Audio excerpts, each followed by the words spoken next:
record the raw audio in mind that they want to make it sound like pretty to somebody and sound good. But I mean, but like it's super popular because it's so well edited and so well done, and there's like sound. Like you should definitely listen to it for inspiration. Like honestly, I feel like you pretty much like um from what you're working with, you're like pretty much there, to be honest. Like they pretty much just add cool stuff.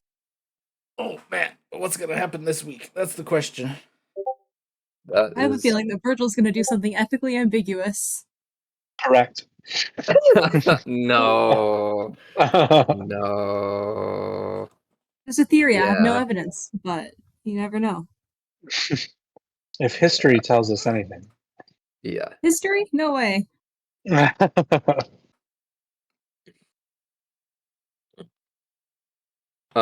Yeah, well, in that case, we might as well head back to the frontier where everybody was in the Flint and Steel. There was a lot going on. You'd met with, well, there was a lot going on. You had covered prophecies and, yeah, prophecies. And the thing about where the sword is located. It wasn't really a prophecy, but it was like instructions. It was a map, a word map. And then you went and met with the druids, figured out what exactly is going on with this manifest zone. And yeah, let's say that a good chunk of, I know, well, that was early to Carlotta's major disappointment. But let's say that we're well into the day now from all the stuff you've had going on. And yeah, you're all gathered up. What do you guys want to do? Is Sublime still here? Is she Ocho or did she get you tell me, Ocho, what's going on with you and Sublime in the shop? Yeah, she would still be around. I've probably, given her other duties than sweeping and cleaning. I've probably given her, more advanced duties now. She's worked her way up pretty quick on day one. Okay. And uh and yeah, I Ocho would be wanting to search for something if he's at home, but I'm not sure where we all are. I thought we were at the Yeah, Flint. you could be headed home, but we'll Okay. just we'll have a brief moment where we're all together Yep. in on the chance that anybody has a business they want to present to the whole group, but then you're more than welcome to all head off once that's all wrapped up. Yep. Yep. She's definitely hanging around, looking good. Yeah, for sure. That was a heck of a character art. Wherever Eltor got it from, sublime. Yeah, like what really well drawn.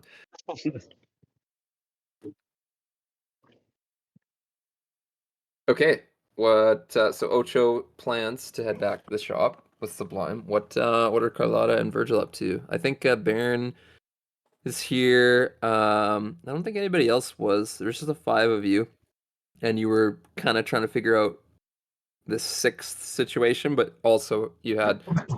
I mean, there's a million things going on in town right now. A million leads to follow. Uh, it's whatever you guys want to do. Yeah, Carlotta wants to borrow better Ravensteel and send a message to Brielle. Sure. Okay. What is the message?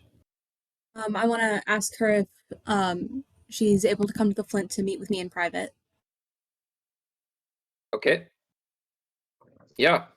You give the message to better Ravensteel, and he flies away.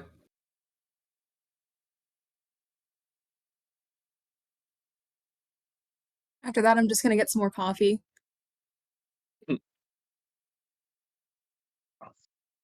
and kind of keep an eye on Virgil. Yeah, If I'm Virgil imagining starts to go Virgil. anywhere, I'm gonna ask him where he's going. Okay, I was just gonna ask Virgil that same question. Where is Virgil going? What is he doing? And how is his wolf dog looking? He Virgil would be probably looking in town to see if he can discern maybe the whereabouts of where the Black Pit Boy's gone, or Yeah. anything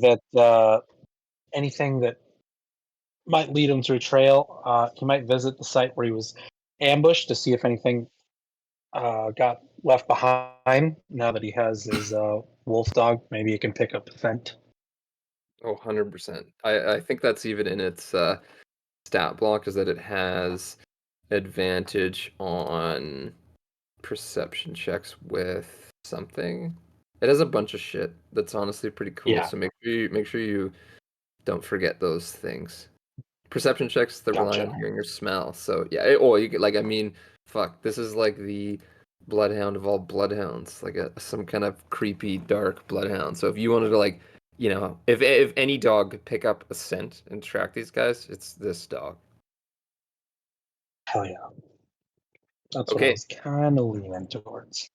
yeah. I mean, there's also a bunch of tracks in front of the Flint, like on the main street, heading out of town. That could also be Yeah, tracked as well too. But it is like the town is freaking busy, so that might be easier said than done. But yeah.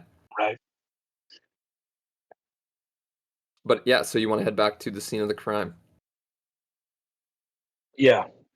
Okay. Okay. Sounds good. So Virgil's does Carlotta ask him where he's going as Virgil goes to leave with his Yes. dog? Virgil looks like he's leaving. Carlotta's gonna um kind of stand in front of Virgil, cross her arms, and say, "Oh, Sheriff, did you have plans you haven't told us about? I got a thing or two to do around town. Are you going to get yourself stabbed again?" Well, I'm going to try not to, but seems to be easier said than done these days. Yes, your track record leaves something to be desired. Unless one wishes to get stabbed, and in which case I'm doing exemplary. Have you met anyone that falls under that description? Sadly, no. Well, keep looking. Maybe it'll happen eventually. Fingers crossed. Can I convince you to have someone watching your back? Or is this a vengeance thing? I got Shadow. Right. Yeah. And Carlotta glares at the dog, which presumably still doesn't like her.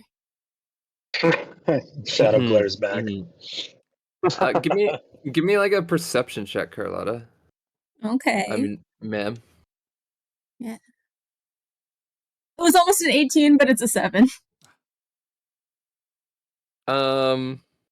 Yeah, the dog doesn't like you.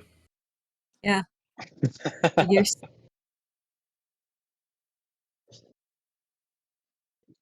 Okay, so uh, Vir- Virgil's leaving. Ocho's leaving.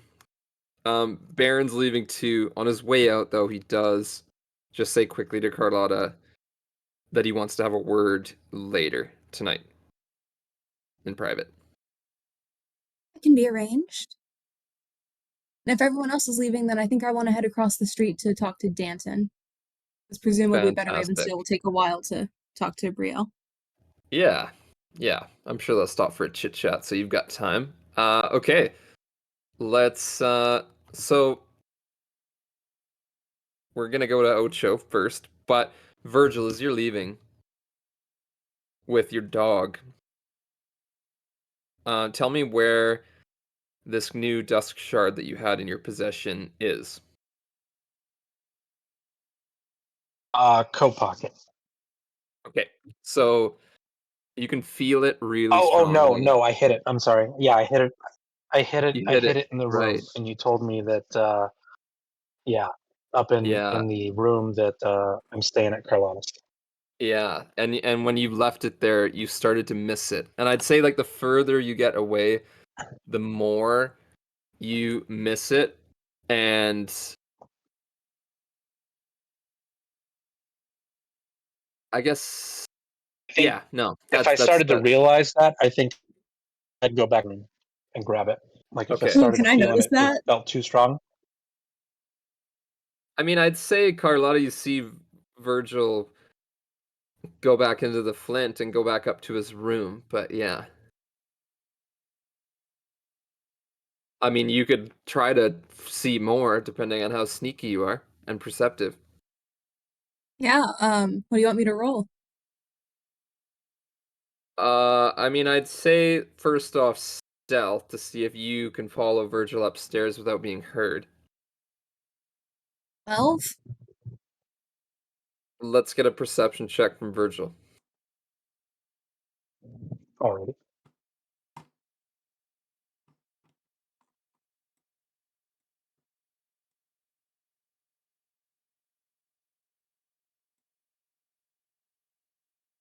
Hold on, my computer's being screwed.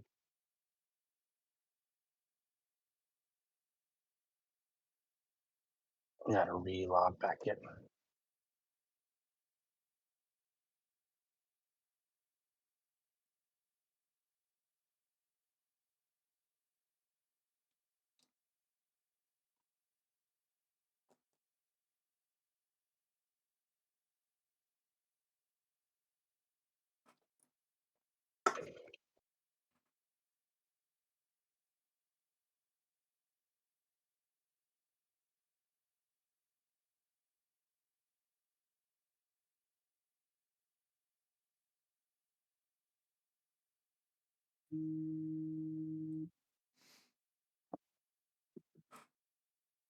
Almost there.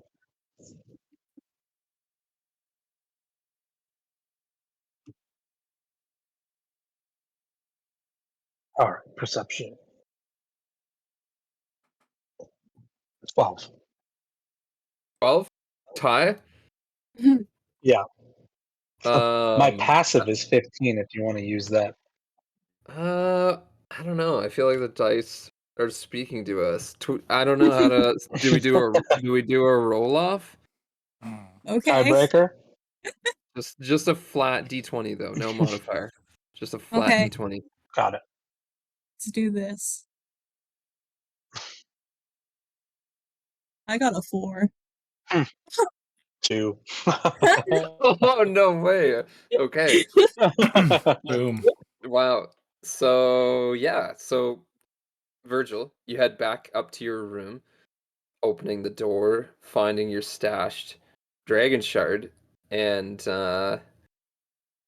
you feel a lot more comfortable as you pick it up, and you're getting this like it's not quite like the voice of the man in black, but there's just like a voice kind of just telepathically coming to you, and it's saying it's asking you like to feed it, like feed the shard. Hmm. Would I instinctively know what it wants to be fed? Um, you'd get the sense it's more referring to the shard that's in your chest. Mm. The more power you can bring the shard in your chest, the more powerful it will become. Okay. Carlotta, Going let's get a perception check. All right. 18. Okay, so Virgil, are you just pocketing the shard for now? Or are you doing anything? Yeah. Yeah. Just pocketing Okay. it for now. Okay. So Carlotta, did you leave your door open or did you close your door when you walked in your room or what do you think? I feel like Virgil would have closed the door, Yeah. Okay. So Carlotta, you can especially hear. because he hid it. I think Carlotta from inside you would hear on an 18. It's pretty good. You would hear Virgil moving about his room, kind of like maybe shuffling something off, like wherever Virgil kept, like moving a stack of moving something off a box and then opening a box type of thing. You don't know what he retrieved, but you know he went back to his room to grab something, and then you hear his footsteps coming towards the door. All right, yeah, I'd like to be standing right outside the door with my arms crossed when Virgil comes out of the door.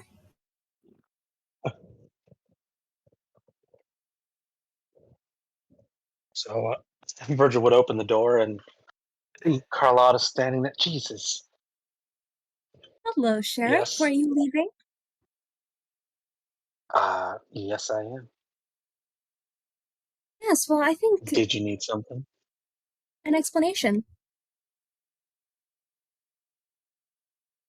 An explanation as to what? You left in an awful hurry, came back even faster, looking a bit flustered. I'd like to know what you're keeping in here. Uh, little flask. Felt like I needed to pick me up before I left. Can't bring any outside beverages into the bar. And can I do an insight check? Sure, yeah, definitely. Let's get a deception check from Virgil because he's lying, All and an right. insight check from Carlotta. I rolled a I 16. feel like I'm gonna lose this. I like to think you point at like a really clear sign that's been up for a long time that says no outside drinks allowed. Yeah, I got a 12. I got a 16.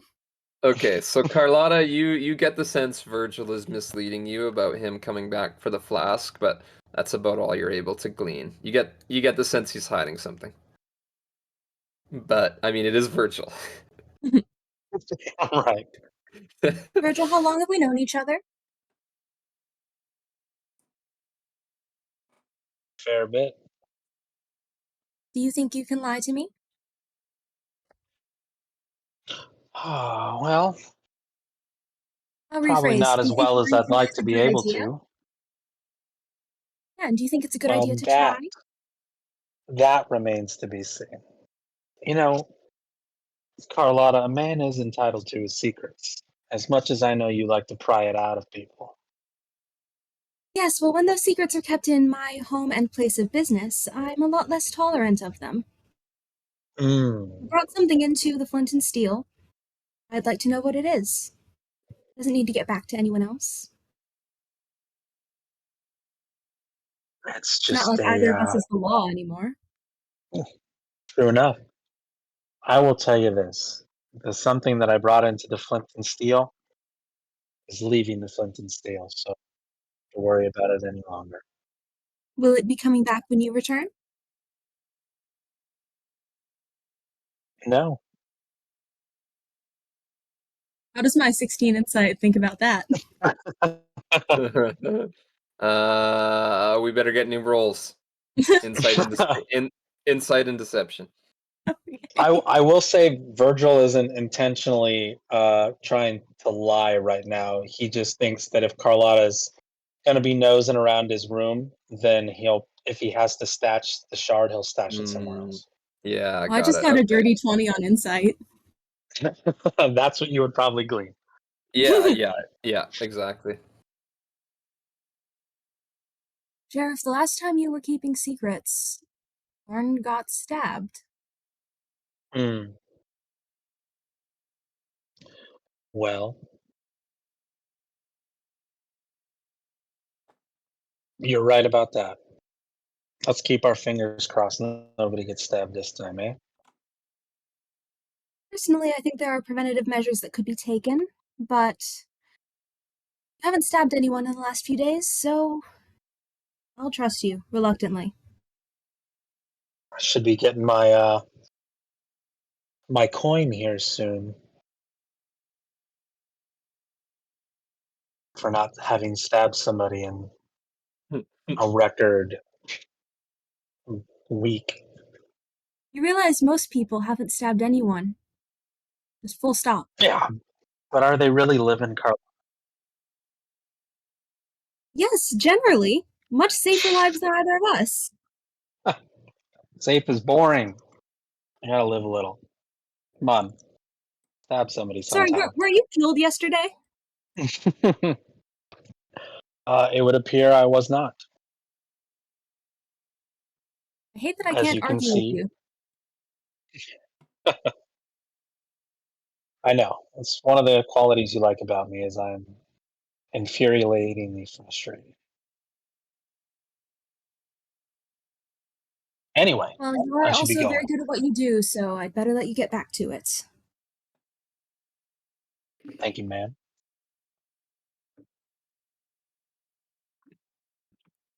Ocho, you're back in your shop with Sublime.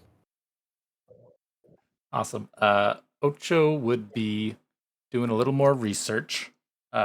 He's now looking for keywords. Wolf, um, cold. Um, that's about it. And just kind of seeing if there's any notable things matching those Mm, keywords in history. And he's expecting to get, quite a few things and then planning to give that research to Sublime to kind of whittle through and hopefully condense it yeah. into a better list. Yep. Got it. Okay. Well, yeah. I mean, on cold, Control F cold, you get a lot referencing the cold sun.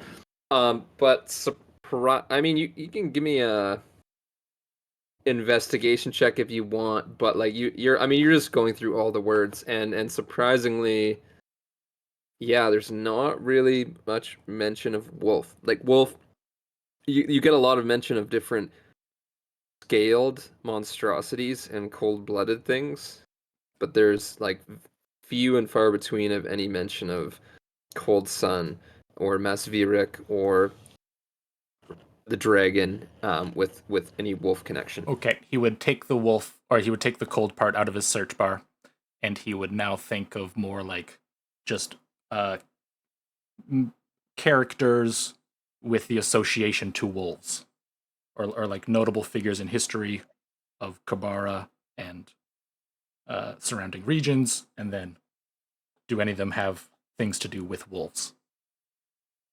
And you would kind of search at that angle. Yeah, yeah. With the note with Atari's notes and with this one book from Reginald and some other assorted tomes that Atari accumulated, you're not finding any kind of historical reference to a figure with a wolf. So what you are picking up though is that the historical figures related to Kabara are almost explicitly either dragonborn clan leaders, or like lizard folk clan leaders, and again like a lot of iconography with like serpents and snakes and like dragons and stuff. But yeah, pretty basically literally nothing about a wolf.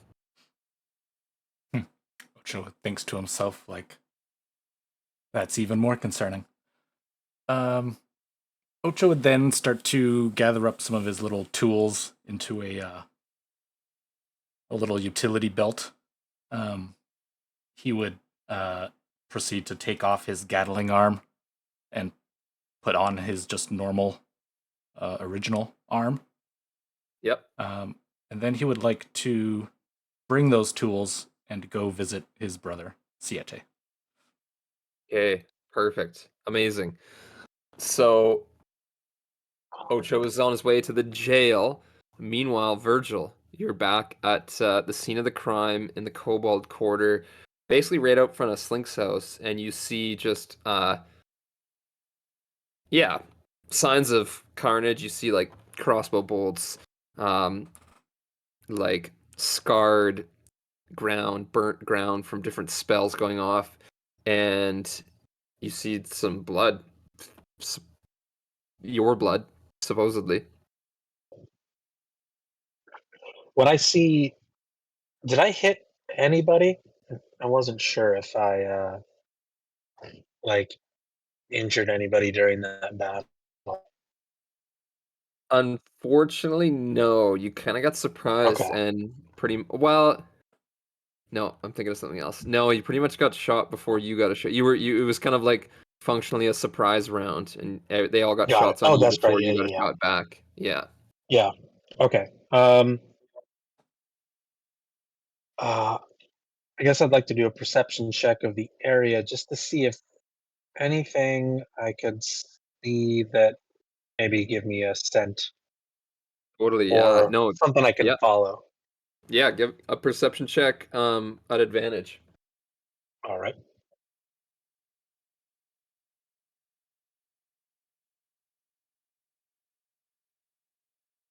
17. Yeah. So definitely,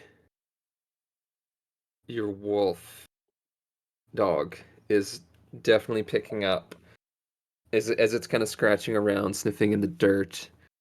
Its ears perk up, and I believe it says you can telepathically communicate with it. I don't Yes. know if I don't think I want to talk as the wolf or give the For the wolf a dog. voice. Yeah, that might be a little too much. Yeah. No, I would. I Wolf, like him just being silent but being able to understand me. It doesn't exactly. matter. Yeah. I'm gonna put in Blue's Clues noises for the dog anyways, so it's all good. Perfect. It's actually it's Bluey's voice that responds. Hear me out. You It are just not at speaks like all what Scooby Doo.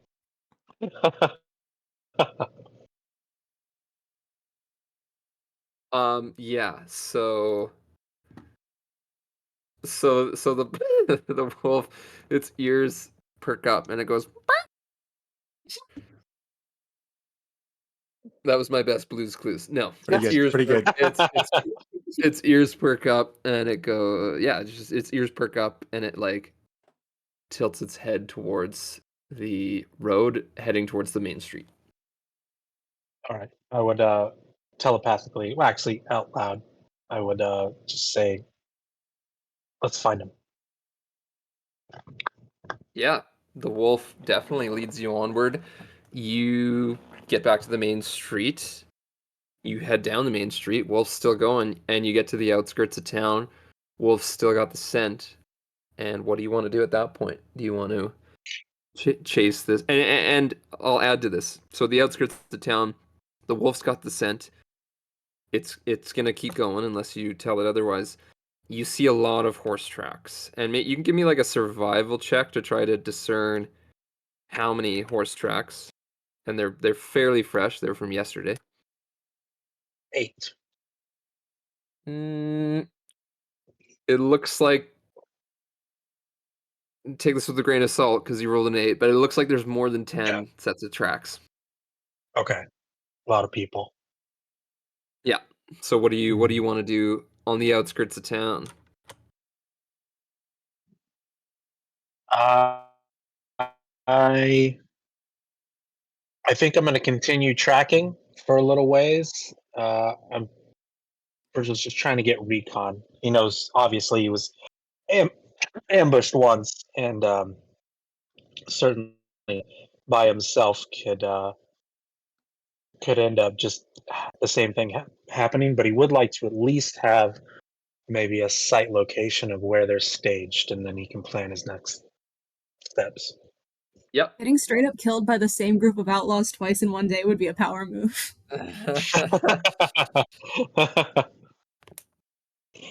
All right. Virgil is headed off on the hunt, on the prowl. Carlotta, you step into the Gold Dragon Inn. Do I notice any changes in the inn since the Silver Flame showed up? No, no, business as usual. Gambling, um, lonely men going upstairs, lots of drinking. No, yeah, it's pretty business as usual. It's pretty busy. Like like not pretty busy. It's bumping in here. Like the bar is full. There's people dancing. It's getting like it's probably like evening. And yeah, no, it's people. Yeah, I mean, to be fair, the Flint is as well. The town is just swelling, and there's only 2 places to drink, so both are hot commodities.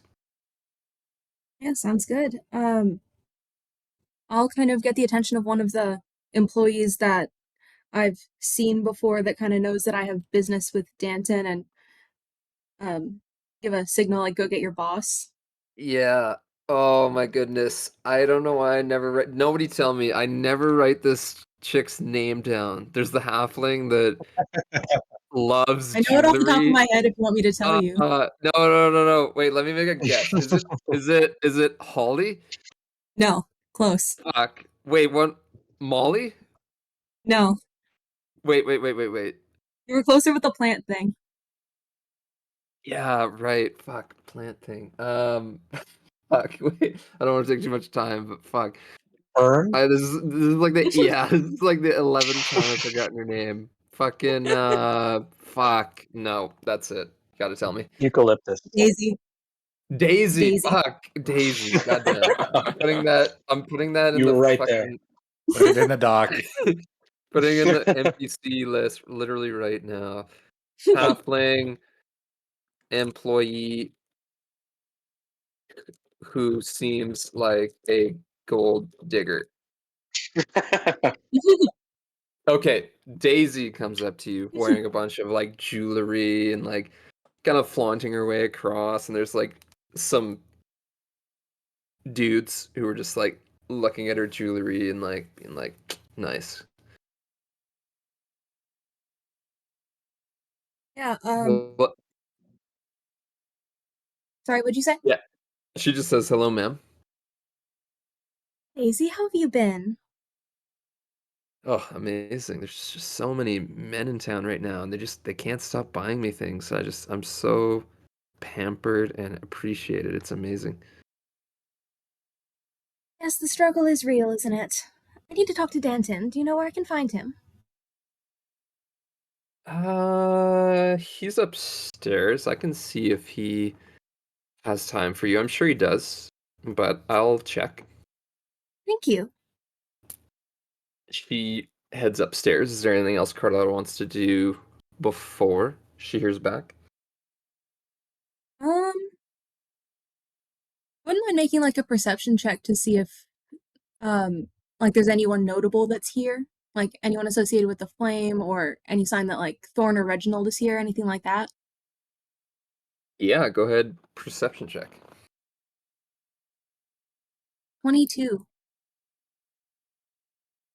Yeah, so definitely nobody from the Silver Flame. Definitely not Thorn. But at the bar, mm, let's say not. Retcon that.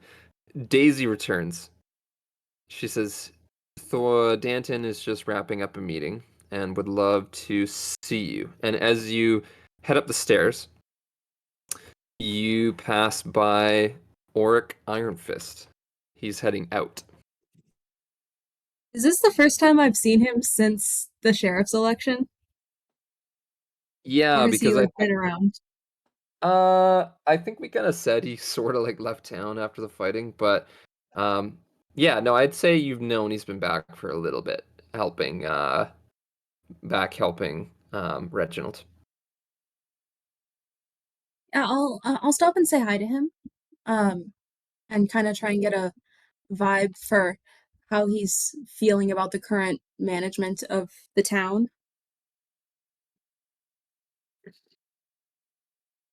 You mean Thorn? Well, I am currently trying to figure out how much of Thorn's authority has returned after he returned. Seems Reginald was doing a very good job of filling that vacuum, don't you think?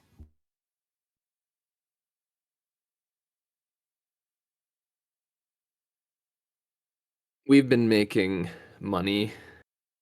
The day-to-day management of where the shit gets tossed isn't our concern. We can leave that to Thorn gladly. You think leaving it to Thorn is the most profitable way of doing things? Unless there's dragon shards in the shit, then doesn't really matter to me, Carlotta. Good to know. You have a nice day. You too. And he walks off. And if it wasn't clear, he was, yeah, maybe not in a good mood or very terse. Yeah, I got the impression. Okay, good. Can I do some kind of like persuasion check to be like, just have given off the vibe that I'm here if you need to talk, I'm your ally, that sort of thing? Yes. I mean, I know you're gonna roll fucking crazy good, so. Yeah, 22. Yeah, I mean, he's like, sure, yeah. I know, trust me. If I know you'll I know you're always good for a chat, Carlotta.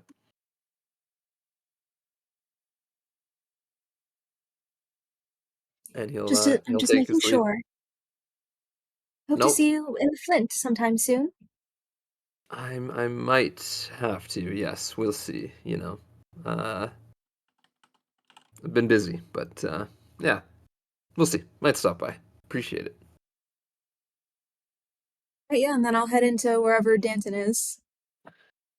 Yeah, so Danton is sitting in his back room, and Man. he would have a couple halflings with him, just kind of hanging out to kind of his upper level help. But he'll send them off when he sees you come in, but not before one of them will pour each of you a tall glass of very high quality liquor.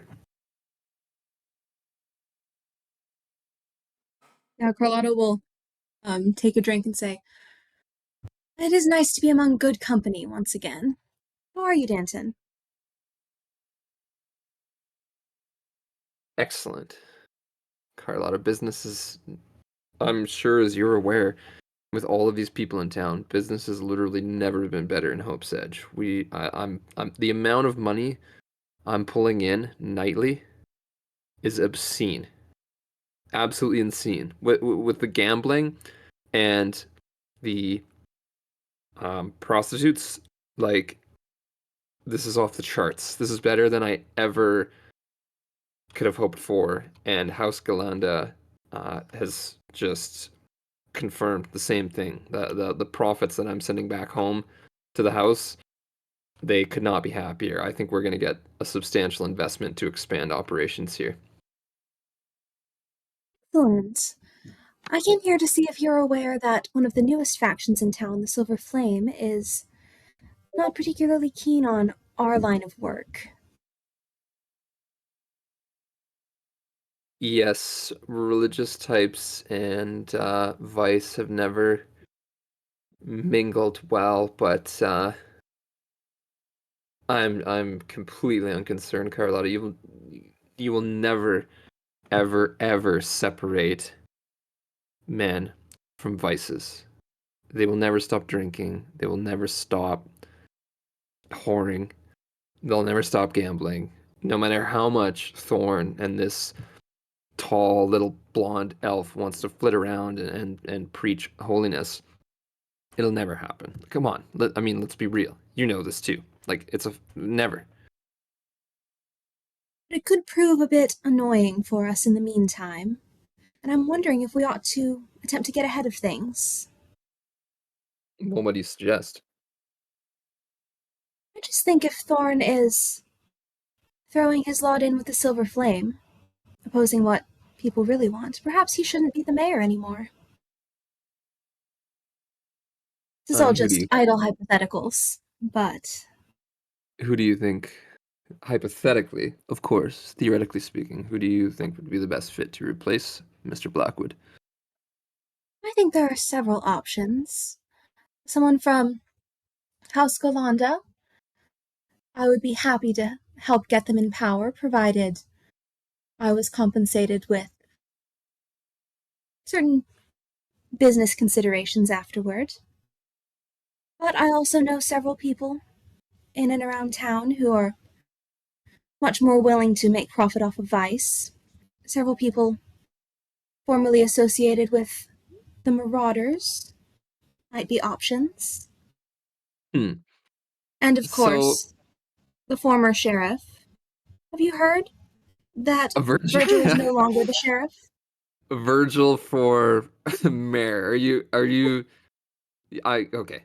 I know you're joking. That's fucking obscene. But okay, no, I love where this conversation is going, Carlotta, and I actually wanted to talk to you. I've been just so busy, but there's a few things that have been on my mind. Now, first off, let's address the elephant in the room. I know we had had tentative talks about some kind of alliance. Now, you indicated to me that you might help bring about some downfall of the Marauders and the fact that they had been a bit pesky in my business. Now, things have changed on that front, but let's just we need to there's certain things we need to clear the air on. It's no secret that formerly known as Ravensteel, Mr. Helmworth is your boyfriend. So I'm having a hard time reconciling what's the deal there. I mean, he got publicly proclaimed as some herald of the Silver Flame or some shit. So what's the story? What's his deal? What's the deal between you two? Well, the deal between us. You said it yourself. He was publicly proclaimed the champion of the Silver Flame. And the Silver Flame opposes our line of work. I thought it best to ingratiate myself with them. So what's his stance? I mean, yeah, okay, sure. Champion of the Flame, but I know who Ravensteel is. I know who Baron Helmworth is. A few weeks of, ooh, I'm a good guy, does not undo the last 3 years of marauding and robbing trains and robbing banks and killing people. So, uh, yeah, okay. Bad guy wants to turn over a new leaf, but it's a story as old as time. So what's really his deal, Carlotta? Is he what he says, or is he someone who can help us? Currently, is a swirling cesspool of guilt and indecision, and I'm the one pulling those strings. He can be whatever we need him to be. Well, Miss Kincaid, that's exactly what I wanted to hear. Which brings us to my next line of business, I guess you could say. Um, things have never looked better for me in this town, business wise, but some of my old partners have been a little erratic. Thorn, for one, born again, very much on this silver flame path, like I thought your boyfriend was. It turns out maybe that's not the case. But Thorn definitely seems hellbent on whatever path he's on. So that's not he's not really holding up his end of our former business arrangement. Reginald, on the other hand, doesn't give a shit about anything that's not pulling shards from the ground. So I like to dabble in a bit of mining, but he's not pulling his weight on any of his previous arrangements. Let's say we had. Uh, I mean, it's no secret. Let's again, we're cutting the shit because there's no need for it. The Blackpit boys, obviously, we know they've been helping me. I'm well in with them. They've been getting me more Dream Lily, among other things. Um, they've also been a little erratic, to say the least. There was, of course, some hits to their staff numbers. They didn't do so well, from what I understand, to be Virgil's fault. And it seems like they've kind of gone on this route of they're more interested in revenge than doing the business I wanted. So, all this said, Carlotta, I find myself at a place where I'm doing better than I've ever done business wise. I want to keep doing well. And the people I was in business with seem like they all want to go backwards. So let's cut the shit.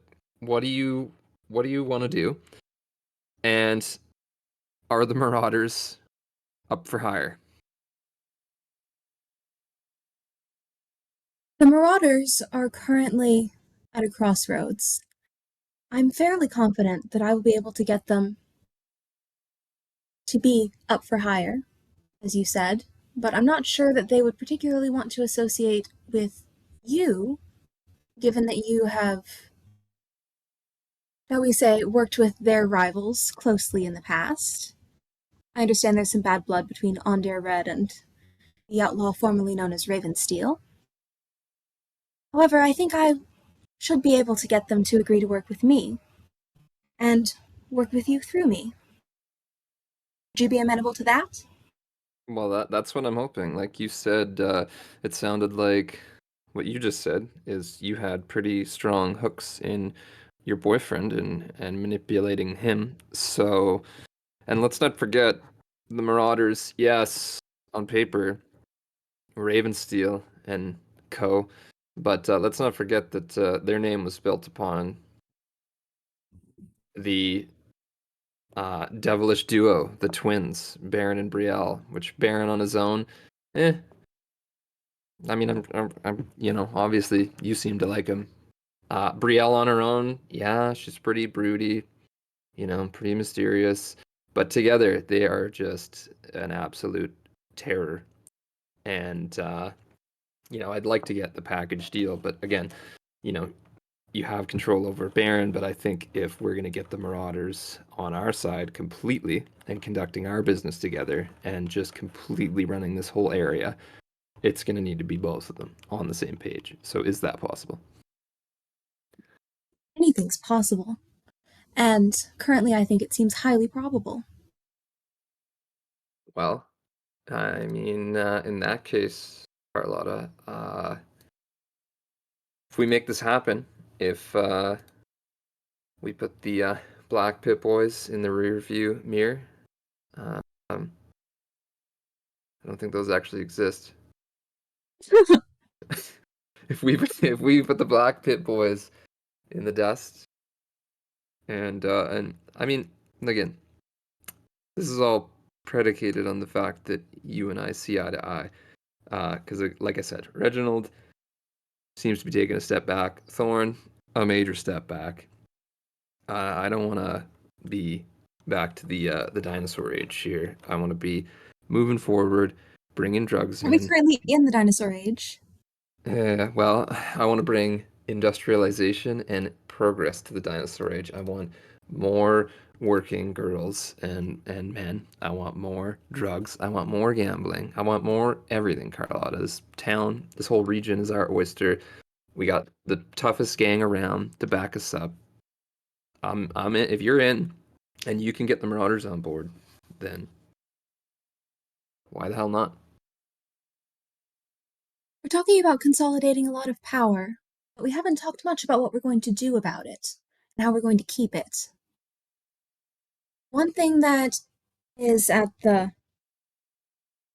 core of everything that we've built and everything we're trying to build is the idea that there are still people here to spend money on their vices.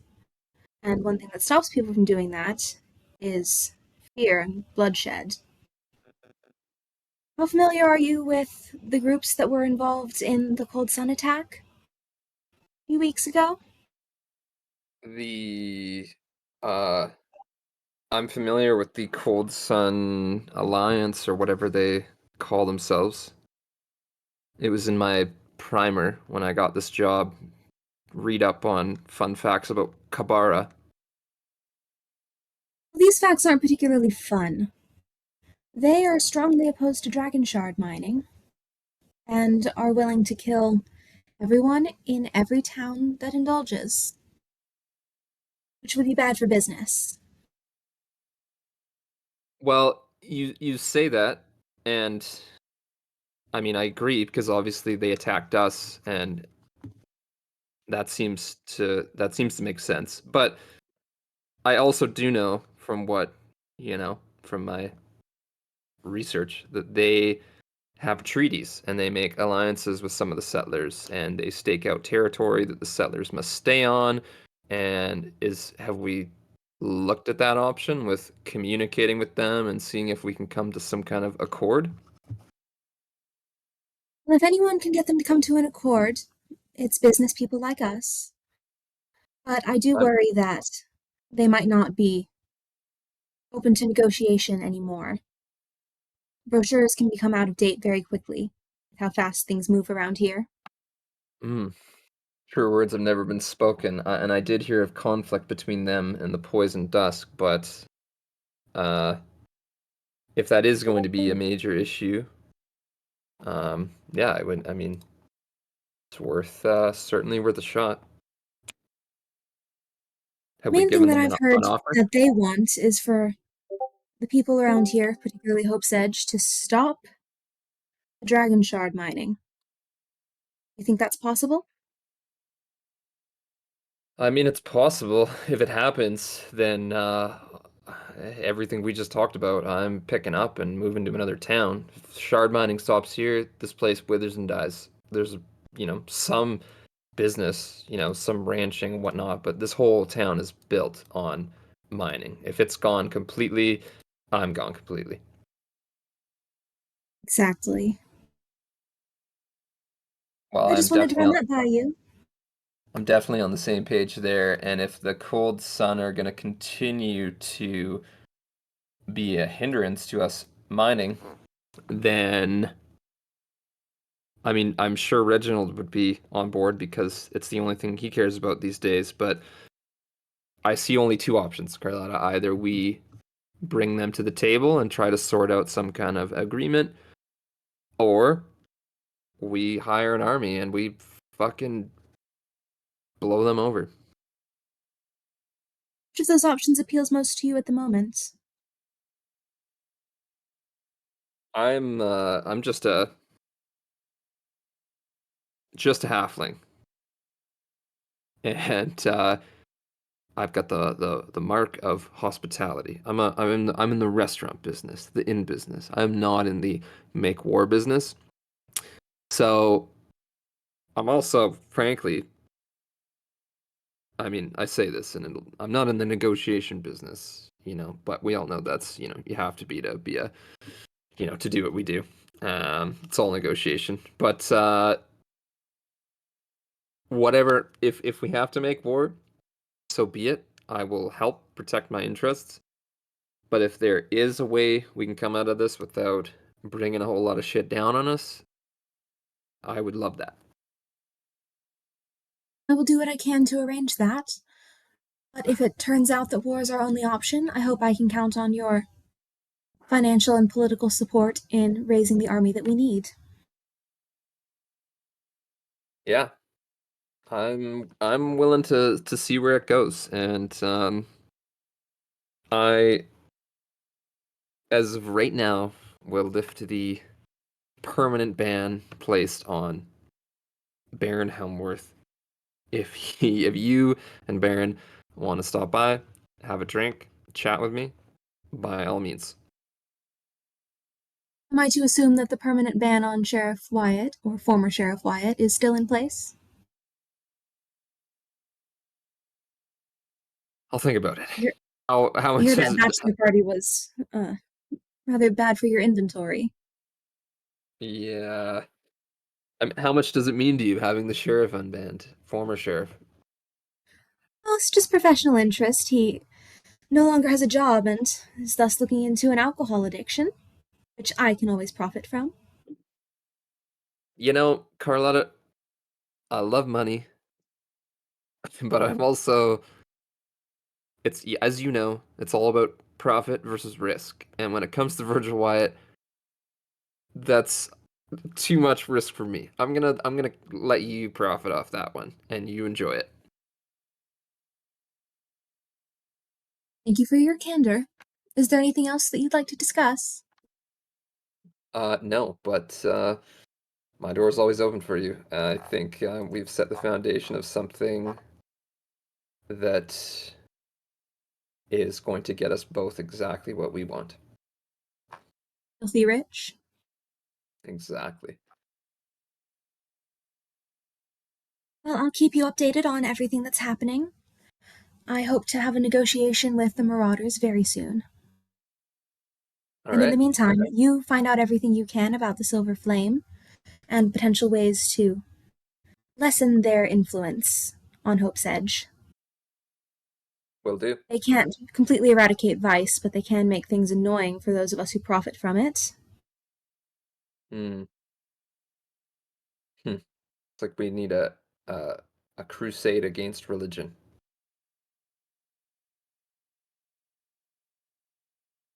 At the moment, I'll settle for decreasing their influence over the mayor or changing who the mayor is.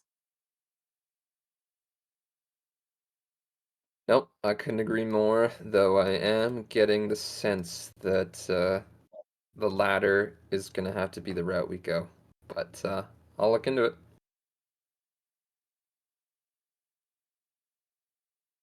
All right. Well, have a good rest of your day, Danton. It's You been a too. pleasure as always. Take care, dear.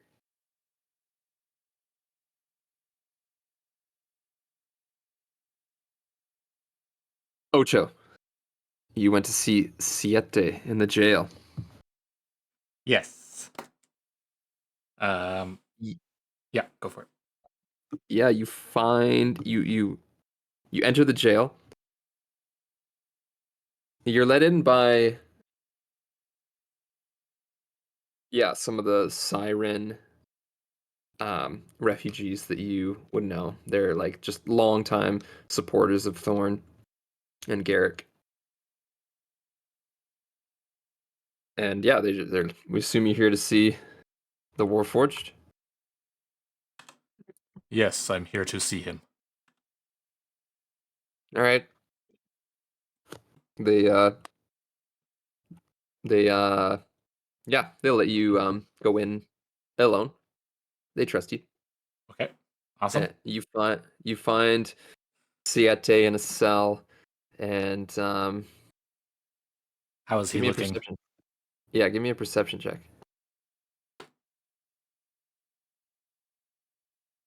7. Oh no, sorry, Mm, sorry, 5. okay. Yes, 5. Even worse, 5.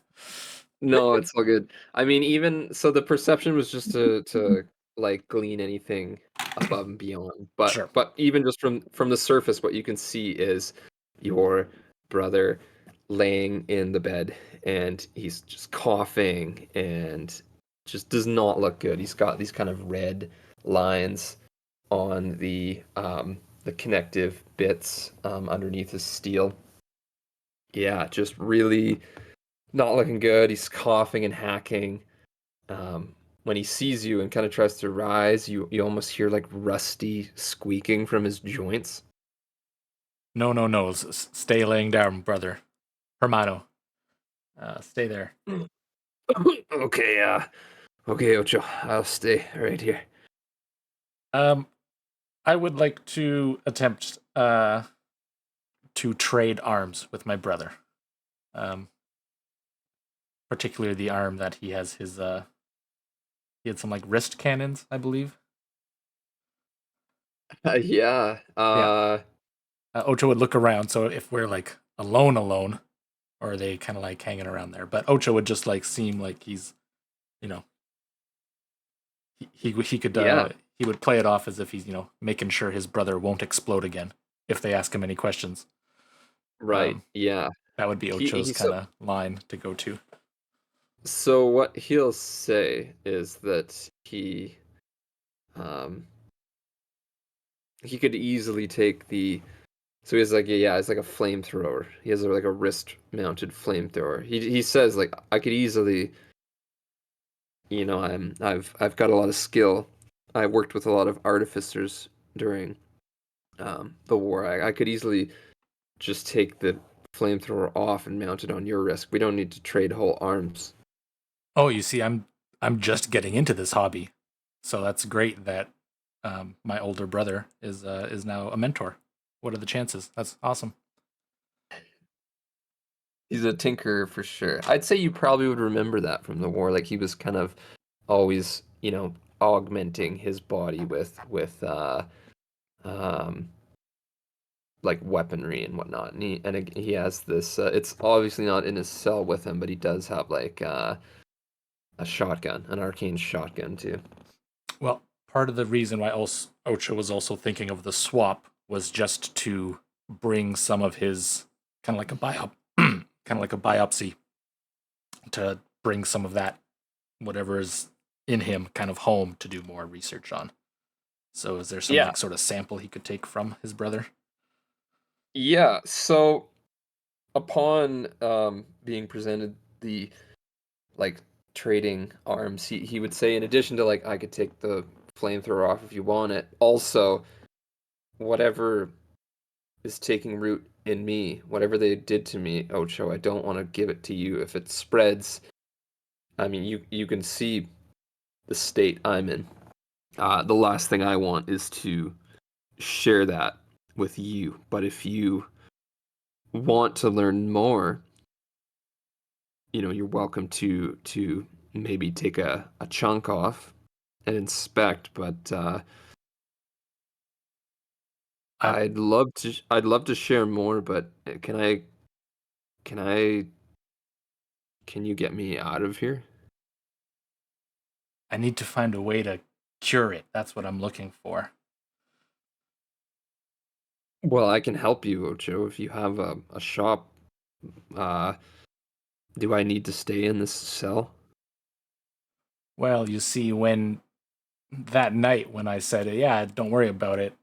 It's only going to be a night," uh, just so happens the sheriff, aka my best friend, um, he he's not the sheriff anymore. It happened that night. Aw. So I don't think I can get Um, you out. I mean, I can get myself out. These bars I are know you not that can, brother, thick. but you won't be able to stay here if you do that. And I want you to I'm stay on at my shop. I'm on your team, Ocho. That's me. I came here to find you. I know, but we can't hurt any more people here in this town. I won't hurt anyone. I only hurt to maintain my cover with Primero. Does Ocho know if he's kind of being held for the murder of any people that were within the blast zone? Uh, Virgil, I mean, yeah, put him there as like a preventative measure. I would Virgil have left like instructions, like, because I mean it would have been up to Virgil. Like, did Virgil arrest him and write down like he's under arrest and being held for these reasons, or was he just being No, detained? just he would have just put him in his cell once Ocho said that like he was safe and he wasn't gonna try to detonate Yeah, himself to blow up the town again. Virgil would have just put him in there for like safety purposes, so the town would. He's giving appearances that he arrested him, but like he's not actually like that. And Virgil would. I don't think in the meeting with Thorn, Virgil. The only thing Virgil turned over was his sheriff star. yes. So he's still got access to the jail cell and the sheriff's office and everything. Yeah. So so Ocho, yeah, you get the sense that he wasn't necessarily being arrested. He was more so just on ice until you gave the okay. That being said, that was to Virgil, so there's no guarantee that. And again, these two people that were, upstairs were some of Thorne's men. They're not wearing badges. They're just like, they're not the new sheriff. But yeah, it's up to you what you are able to do with that information. Ocho's thinking. He's trying to think, do I go try to convince these new people that he's okay, uh, and they should let him go, or do I follow the darkness and try to break him out of jail? And Ocho's now conflicted, and and he thinks he knows someone who could get him out of jail. So Ocho would just kind of reassure his brother that he'll be out soon, and he can come to the shop Hmm. when he's out. Yeah. So in the meantime, though, he will um, chip off a little bit of his just a little bit of shard with this red in it, in that kind of connective, broody looking tissue, and give it to you. Awesome. Ocho will stash it. Maybe he'll like make sure that there's like it's in something, and then he'll put it in a pocket. Make sure there's no contact. Mm-hmm. And yeah, Nope, sounds good. Uh, then you want to head back to the shop to take a look, or I think I would what else do you head want? to Flint and Steel. Okay, sounds good. Sounds good. So, Virgil, you're on the road. I'm assuming riding your horse with Shadow tracking this scent. Give me give me a stealth check. If you're trying to sneak, if you're not trying to sneak, then don't. Oh wow. I got a dirty 20. Okay, yeah, so you're definitely riding and tracking this scent uh under the radar. Definitely not just walking in plain sight down the road. I would say you'd get quite a ways, probably like a couple hours out. Um, and you'd get to like a bit of a canyon, and the scent goes into the canyon. Now, it's at this point where, and again, you have no idea how much further the trail goes, but you are getting the sense that this canyon, it's like in a video game when you come across and your character's like, oh, could be a good spot for an ambush, and like, Yeah. okay, like drink a health potion, take my buffs now. You're getting to like a pretty obviously like, okay, canyon. There could be like, they could drop rocks on me. They could shoot me from above. Do you really want to go down this? Is the question. Uh, hmm. I would say Virgil at that point would realize that tactically he's at a pretty severe disadvantage for that. So he'll uh, he'll make other arrangements. He's definitely still going to track him down, but Hmm. he'll set up more of a plan before Yeah. he goes further. Nope. Sounds good. And you could easily find your way back here. No problem. Okay. Um, yeah. I mean, I would say like one thing that floats across your mind too is like, that the Black Pit Boys and the Marauders have beef, and you come back to that conversation you had with Brielle, where she was like, if you're done getting told what to do, stop by the ranch and let's chat. Way ahead of you. Amazing. Okay, you're heading back to town, Yeah. uneventful, and yeah, I'd say you're getting back to the outskirts as Ocho is arriving at the Flint and Steel. Was Carlotta headed back to the Flint and Steel after meeting with Danton?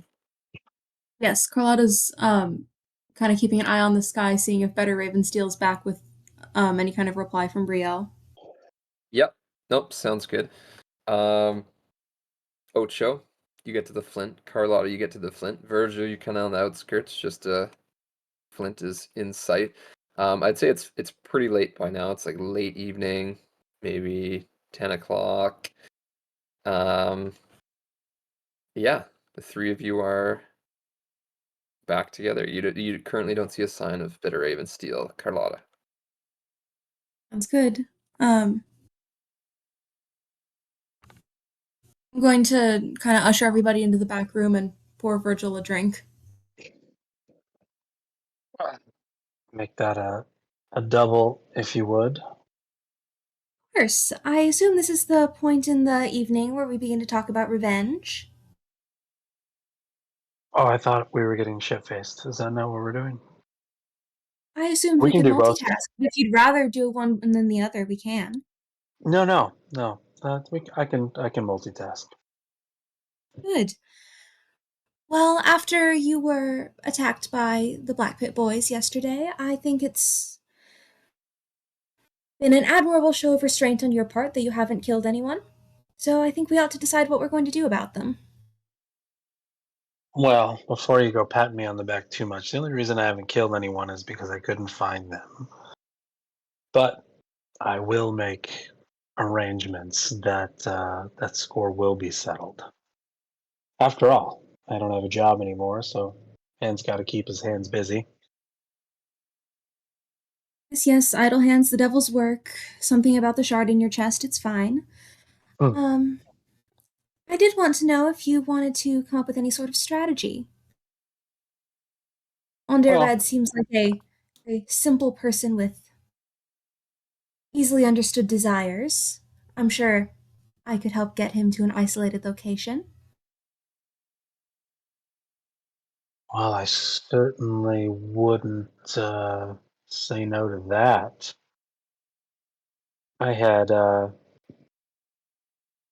plans of reaching out to the Marauders, safety numbers and all that. Not to mention, I You're feel like if Wyatt, I was working voluntarily with asking for help.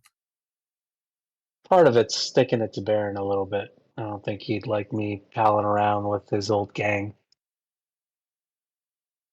Ah, spite. Greatest motivator in the world. You know it.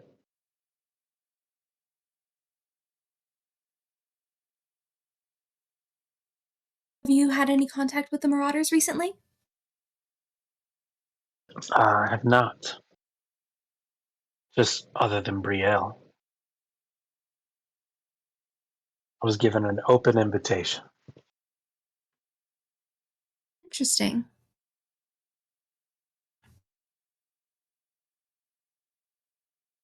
So when do you plan on making some sort of move against the Black Pit Boys? As soon as I can verify where they're going to be at and when they're going to be at.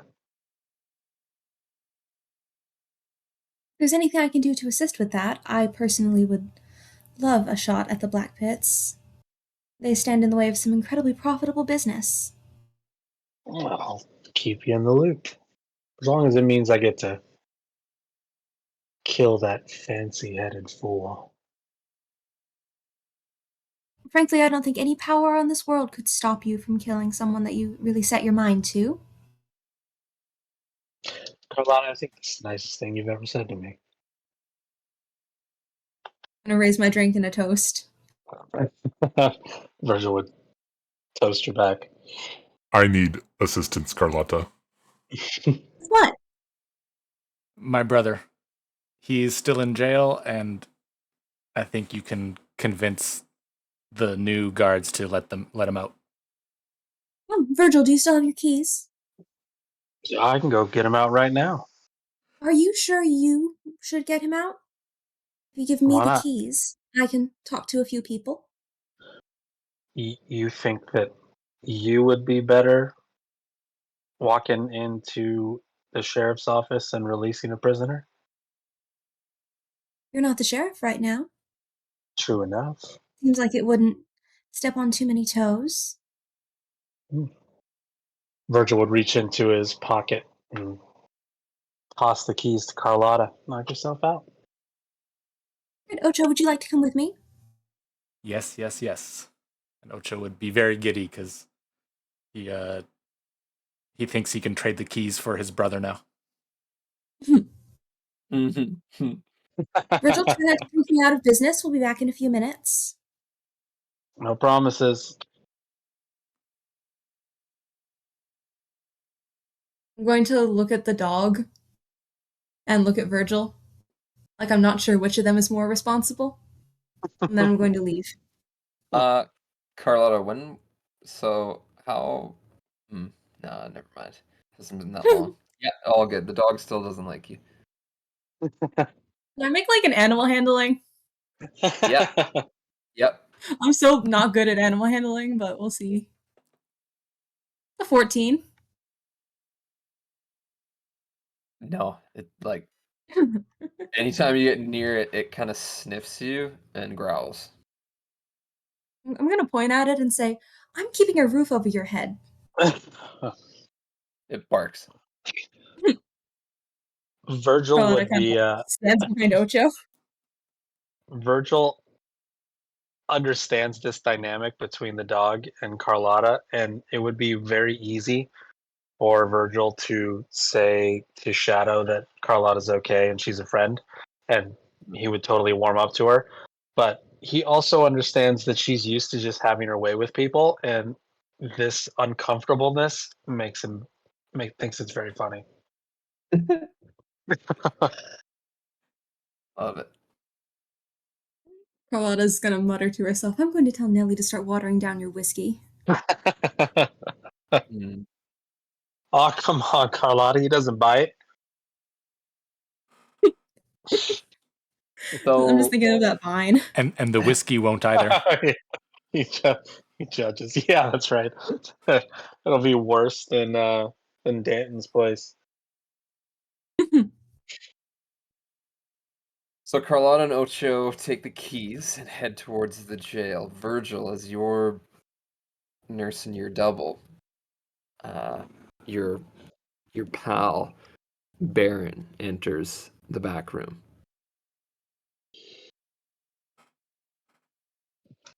Just when I was having a good night. Feelings mutual, pal. But figured there was maybe something we needed to have a quick chat about, see how we're feeling, and he kind of pulls out a paper. This little thing that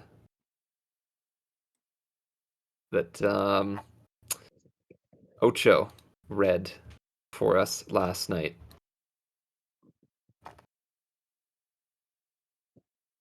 Here to preach gospel, Baron, because I'm really not in the mood. No gospel, just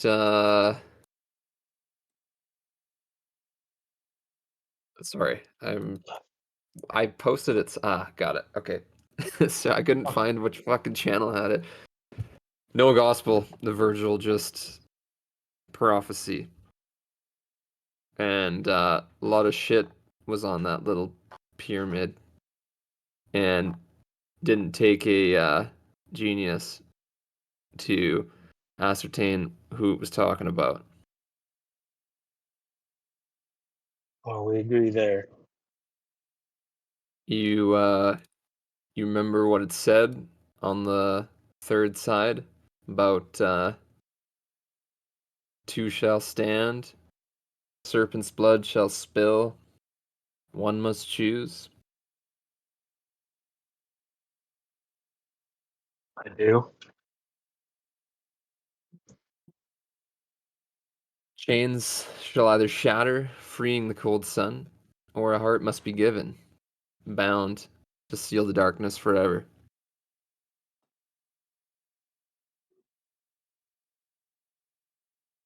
Yeah. Any thoughts? Sounded like you and me standing there, faced with a hell of a choice. I got no doubts that given the circumstances and the fate of the world at stake, you'd have no problem ripping my heart out of my chest.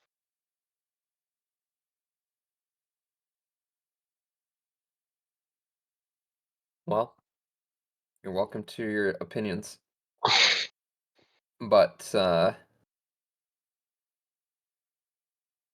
I guess I didn't interpret it that way. I interpreted it as one of us is gonna have to choose. I never thought about that choice being sacrificing the other, killing the other.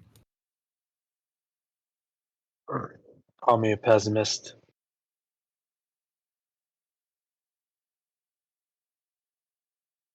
I've always said it, Baron. I'm on borrowed time. Anybody needs to be sacrificed. I can sacrifice. Why? Why, Virgil? You got a lot of life left to live. I've lived far more than what I was supposed to. I wasn't never supposed to make it off of that train station. You know that. Thorn knows that. Everybody that was there that day knows that. Yeah, but how much have you lived since then, Virgil? With that second chance, how much have you really lived? I got no complaints. You know, that is, I did what I loved until that was taken from me. And now I have a general direction that I can go that involves more killing. Beyond that, I don't know. Is that all there is out here for you, Virgil? Is just killing? No living, just killing? Or is that what makes you tick? Is that what makes you live? Each step you keep taking is just for blood. Certainly seems that way. It wasn't always that way, Virgil. I remember you had a lot of life to live before.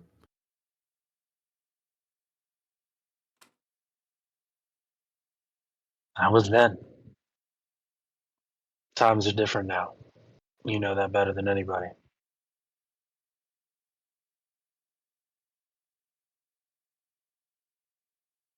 Now it seems we're entangled in a plan that's much bigger than all of us, drawn by forces we don't understand, and not knowing what intentions they have for us.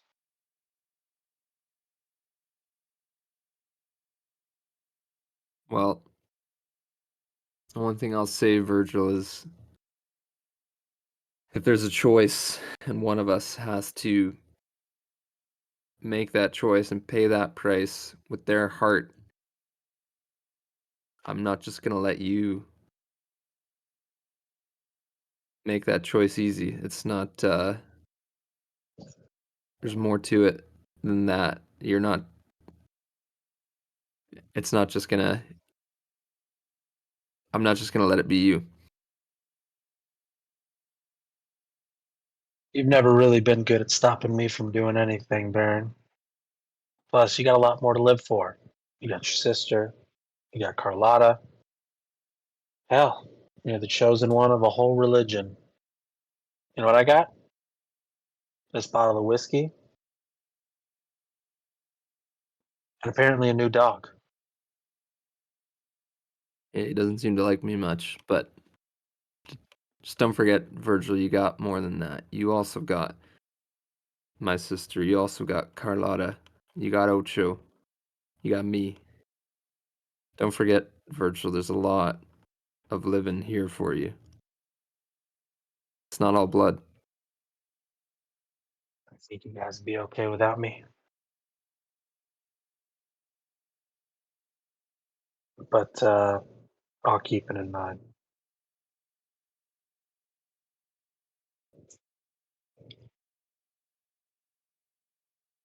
Well, somebody else wanted a word with you, so I'll take my leave. Till next time. He leaves, and his twin sister, Brielle, walks in, and Ocho and Carlotta, you're at the jail. I need to start charging people for the use of my back room. Good lord.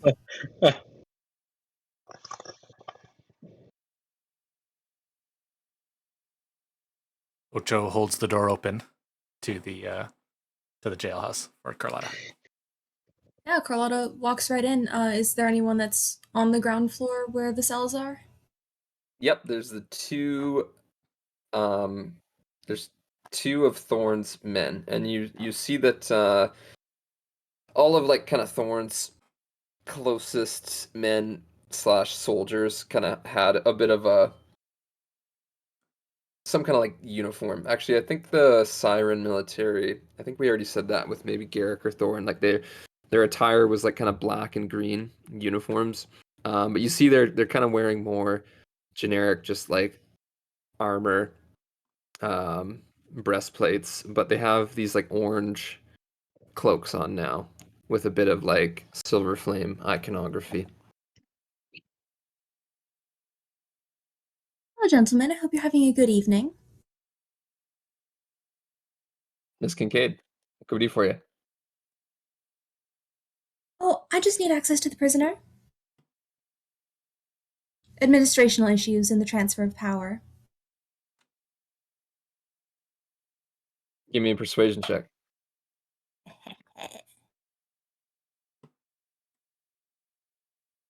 24. Ocho's standing beside her like a kid who just brought their mom to talk to the principal for them.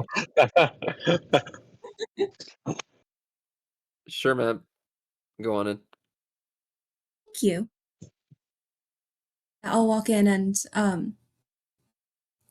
say to Siete, I need you to cooperate with anything that I ask you to do. We're going to get you out of here. Persuasion check. Yeah. Oh no. What if she fails? That's another 24. 22.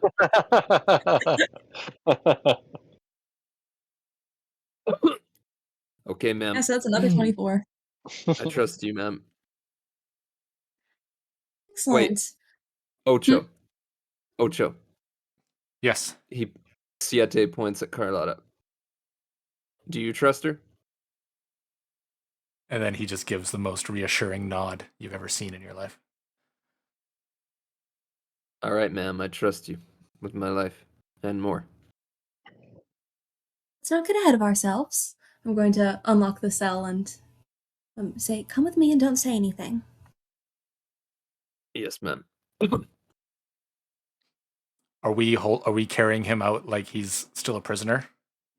Are we doing that? I think I'm just going to kind of walk with the Warforged behind me in kind of the way that sirens would expect. We're trying to seem like everything's above board. This is exactly what we're supposed to be doing. You have no reason to question what we're doing. Okay. But do you want Ocho holding Siete like with his arms behind his back, like escorting him out style, or? Yeah, I think that'd be good. Okay, sure. So we'll kind of do that. So it looks Just like sell the bit. yeah. Ma'am, what are you Yes? where are you taking the prisoner? Oh, you weren't told? Well, I'm not sure which information you're supposed to have. I think you better just leave these things to the people that are in charge.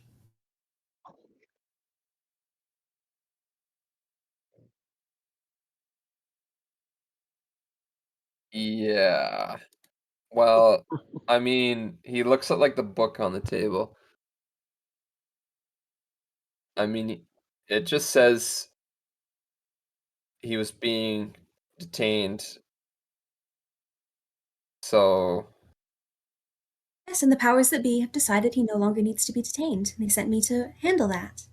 well, why is Ocho holding his hands behind his back then if he's not being detained? Not being detained here. Sorry, Where is he? did you want a Warforged to be walking through the city without supervision? Well, Ocho walks through without supervision. I think we all know that Ocho's a special case. Are you saying that Sorry, we all really do need to be going. Was Warforged? this something that you needed? Are you saying that all Warforged are violent? Is that what you were suggesting? No, that's what you just suggested. You I don't said know what you're Ocho's a talking special about. case. Um, yeah, I mean, this is really weird. But again, uh, if he's not being detained, then you can, I don't know, if you want to take his shackles off, go for it. All right, well, I imagine you would know best. Ocho, go ahead. You know, I'm not like you know, we all know what your your deal is, Carlotta and Ocho. I don't think there's many people Thorn thinks more highly of, but you're acting super fucking weird. So just do whatever you're doing. But I'm gonna go talk to Thorn. I don't think that's a good idea. And can I try to Uh, persuasion him? yeah, like yeah. Are you like intimidating him? I think I'm just gonna try and convince him that everything's above board. We were sent by someone in charge, and I don't know what's happening any more than they do. I'm just doing what I'm told. Okay, deception. Okay. Lowest I can roll on that is a 20. Yeah, 20.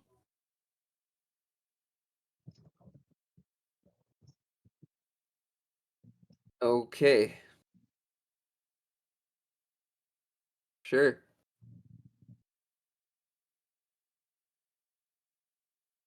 By all means, then. You are like you're much higher ranking than me. So, yep. Yes, and if anyone has any questions, they know where to find us. If this Warforged blows up or goes killing people, Carlotta, it's totally on you. I'm a fire genasi. Why do you think I was the one who was sent to retrieve him? He blows up again. No one can mitigate it better than I can. What are you gonna jump on him?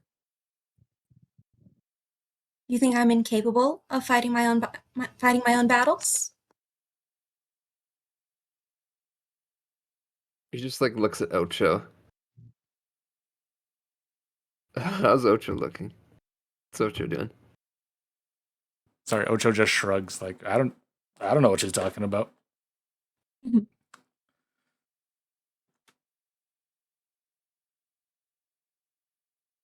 Fair enough.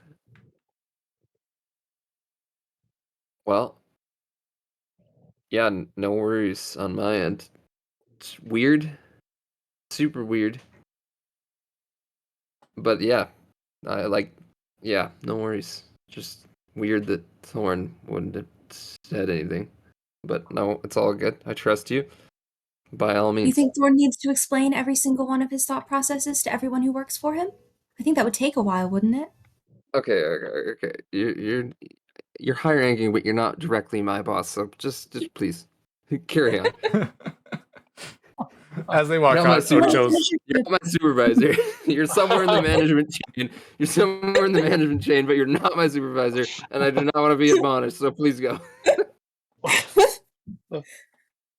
when you finish your shift, you can always come to the Flint and Steel for a drink. And then we'll head out. I'm going to the Gold Dragon tonight. I'm gonna set you on fire! I imagine Siete's like that could have gone better, but yeah. So I You would guys walk seem him like over. you know what you're doing. Yeah, no kidding. As Yeah, soon as Ocho. we're out of earshot of the place, I'm just gonna sigh. I hate dealing with Thorn's people. But hey, at least there was no bloodshed, like what would happen if Virgil came. Exactly. Fair. And then I would walk Siete home. Are we taking Siete to Ocho's workshop or Yeah. the Flint? I think I would take him to the workshop. Okay. Are you gonna remain with him, Ocho, or are you gonna reconvene with the crowd? For sake of the story, let's say I go back to the Flint, so we're all together, and then maybe let's also bring Sublime along. Sure. She can come to the Flint for a drink. Oh boy. Okay. Sounds good. Sublime, Ocho, Siete, and if there's I'll walk any, into a bar. Yeah, exactly. If there's any like you'll have some time to for sure chat with Siete now that you're one on one. Brielle, Virgil, you're in the back room alone.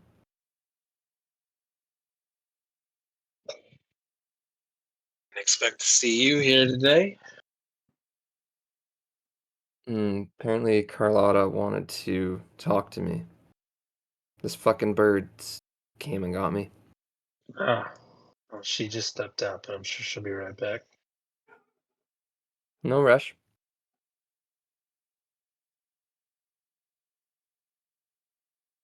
So, how's your day? Yeah, you were never really good at small talk, Virgil. You're good at a lot. Good at a lot, but not small talk. Got me there. But my day was good. How was your day? Uh, could have been better. Tried to track the Black Pit Boys to far as I could go.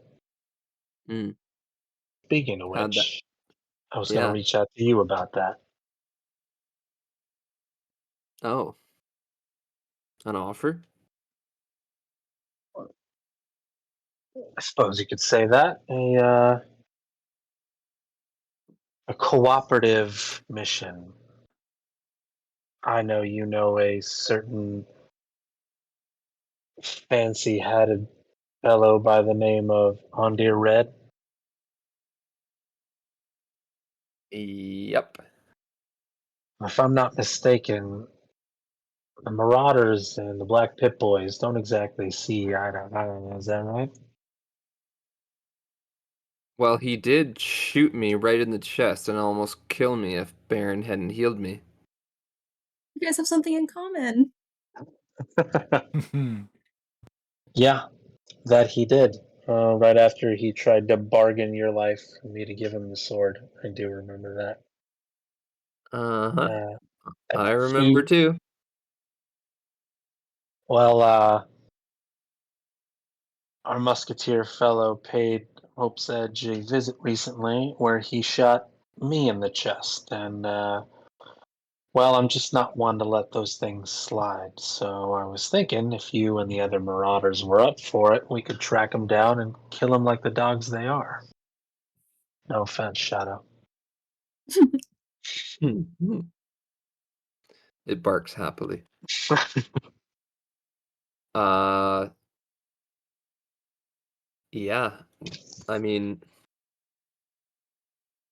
I like the idea, but I know that Baron would say I never do anything for free. Hmm. So what's the offer?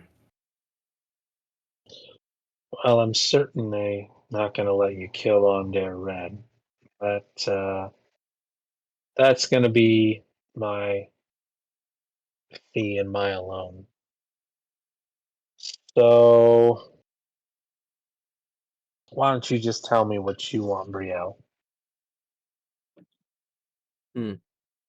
Well, I want a lot of things, Virgil, but I don't necessarily want to have to pay you to get all those things. Um, well, see, I kind of feel like I'm at a crossroads. There's Baron, who has found religion. And then there's you, who you found this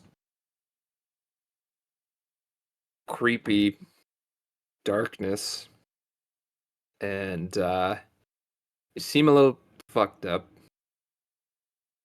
And Well, to be fair, I was always a little fucked up. yeah, but I mean, who isn't? And our whole country got destroyed. Everyone we knew is dead. So I don't blame you. and you know that I'm pretty fucked up too. We've Cheers. done some pretty we've done some pretty fucked up things. Uh, yeah, I don't know. Kind of at a bit of a crossroads. Not really sure which way to go. If that's with what you might bring to the table, or if that's going down whatever path Baron wants to go down. I'm nothing if not loyal to my brother. I've given him everything, and he's given a lot for me. But I don't know. You two don't seem to get along that well. So I feel like if we were proverbially to get into bed together, you do business together, he's not gonna love that. But I don't know. If you got a lot you can bring to the table, then it might be something I'm willing to entertain. Bring to the Marauders? Who runs that now? Is that you or is that still Baron? You know, being that he's the chosen one of this new Let's call religious cult. yeah, let's call it a joint partnership for the time being. How does one reconcile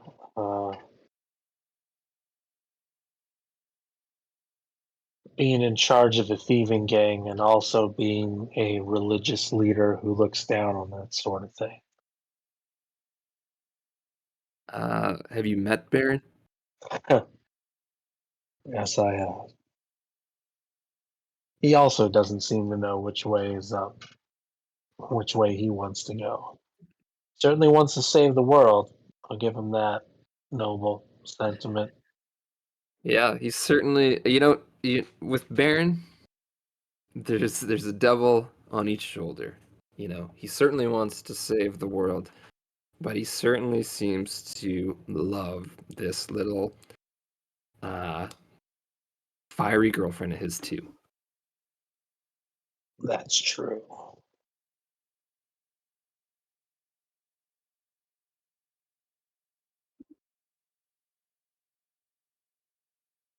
Yeah. Well, I don't envy being in his position. He's in love with Carlotta, which has its own host of adventures. He's Yeah. the chosen one for a religious cult who stands in stark contrast to both his sister and his girlfriend. He is not gonna have it easy. I'll tell you that much. He deserves it. He deserves everything he's been getting. Uh, yeah. And, I tried to warn him about Carlotta, but, yeah, maybe he thinks he loves her, but, I think the only thing Carlotta loves is power and manipulating people for her own goals. So I got a pretty good hunch where that one's gonna go. But, yeah, I mean, I see a lot of options, Virgil. We could team up and kill the Black Pit Boys, but I'm more interested in what comes next. What do you were just until very recently a lawman, and if we knock out the Black Pit Boys, who are our biggest competition, I want the Marauders to not be following the law. Is that going to be an issue for you now? As you just mentioned, I'm no longer a lawman, and my services don't seem to be wanted here anymore under Thor's new regime. So I don't exactly know what direction my path will take, but I'm certainly not turning down opportunities. But I guess we'll have to see what presents itself after the Black Pit Boys are dealt with. Yeah. Well, Carlotta wanted to have a word in private with me, so better hear her out, because Yeah, for all we know, that might play into next steps. Hmm. Well, You know, Virgil, there's a chance, and when I say chance, slim to none. But you, if you know, if things go a certain way with Carlotta and Baron, and things go a certain way with me and you might be brother and sister with Carlotta one day. oh well, we certainly fight like siblings already. So I guess it wouldn't be that far off, but I guess we'll see what the future holds. Again, Yeah. I'm not discounting any opportunities. And he kind of gives her a sly smile. Yeah. She'll return the smile and be like, that's a possibility that I am discounting. That's yeah, fuck. That makes Pretty Carlotta your sister as well. yeah, also discounting that. I think that one will flame out before anything crazy happens. You might be surprised. They'll burn each other. Come on. They're both just seem to be made of flame. They're gonna burn each other. It's, ticking time bomb. Mark my words. That sounds more like you're hoping than anything else. Well, hoping, stoking the fire. Gotta do what I gotta do. Hmm. All right, Virgil. Good Unless you luck got with your anything else. conversation. Yeah. Unless you got anything else to say or anything else you want to do, I'm gonna go. Oh, we'll talk strategy later. All right. She leaves. Well, does she leave or does Virgil leave? I guess Virgil would leave because they want to talk in the back room. Yeah, okay. So Virgil leaves. Carlotta, Ocho, Sublime return to the bar. Baron also, well, he was there. He was there uh, talking to Virgil. So the six of you kind of just cross paths in the middle of the bar, and Baron looks at everybody and he says, "Fate was working its ass off when it got us all together." Apparently, this group right here was written in some sort of prophecy. Guess it was meant to be. Yep, and my heart is filled with ash. Let's not get ahead of ourselves.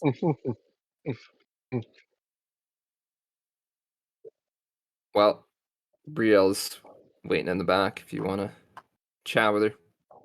Oh, good. I see everyone was making good use out of my back room on my absence. I'm going to hand Virgil's keys back to him. How'd your Yeah, rescue mission go? Didn't involve any violence. No one even drew a weapon. Would Sounds have been boring. extremely bored. uh, yeah, no doubt about that.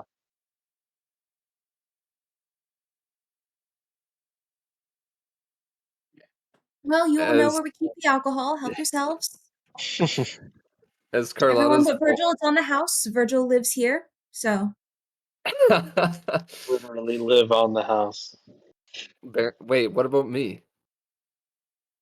I mean, I don't live here, but if you'd like to change that, you only need to tell me. let's talk later. As Carlotta's going into the back room, though, you do see parents kind of like making use of the back room, and then he kind of looks at Virgil, looks into the back room, and he gets a little mad. Virgil would wink at Baron. Oh, the steam comes out of his ears.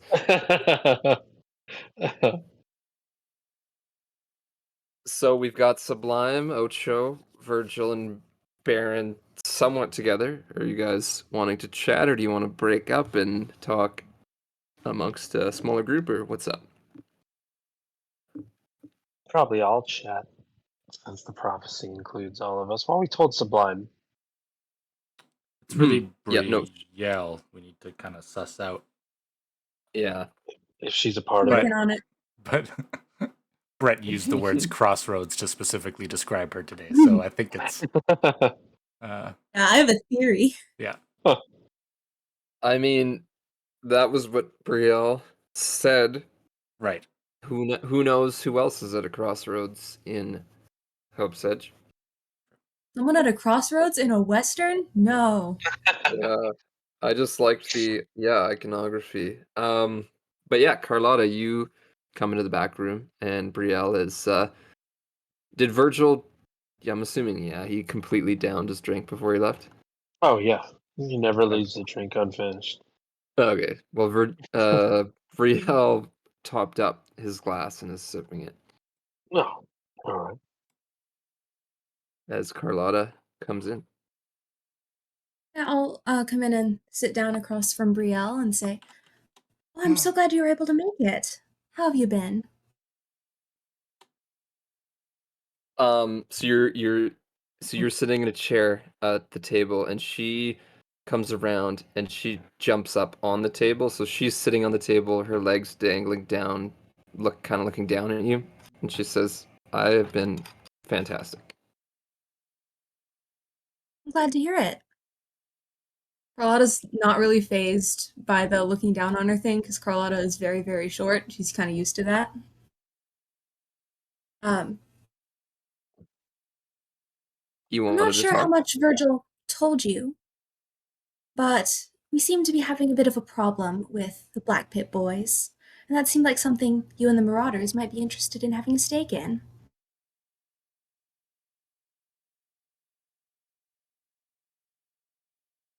What kind of steak? Vengeance. I seem to recall Onder Red shooting you. You see, Carlotta, whenever I get in moments like this, I always think, what would Baron say? And Baron would say, I never do anything for free.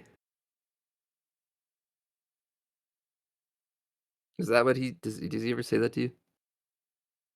Wait, actually, never mind. Don't I tell me. have, I have ways of being persuasive that I don't think you want me to get into. So yeah, yep. Let's yep.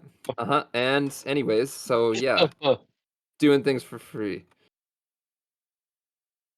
Yes, that was the other matter.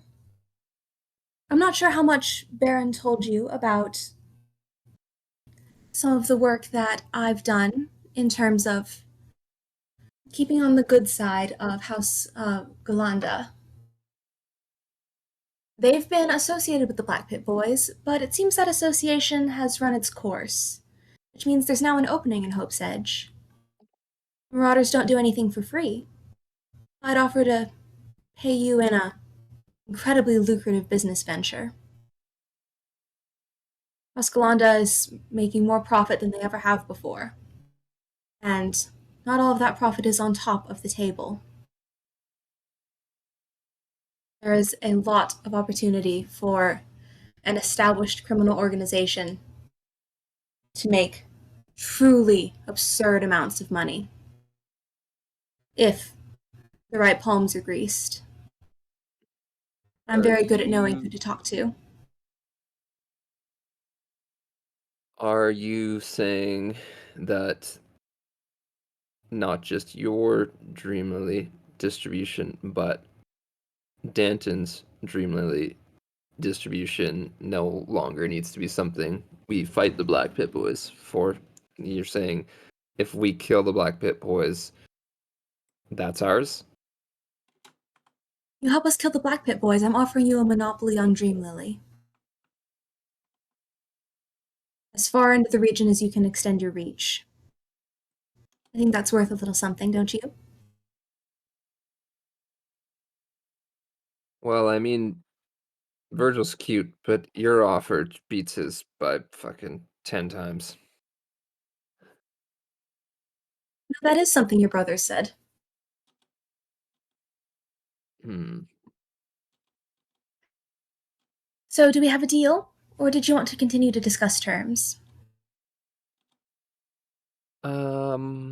Well, I am going to talk to Baron, but I it seems win-win to me. We get all of the business in town, and we kill Ondare Red and his little gang of shits. So I guess we just gotta convince Big Brother.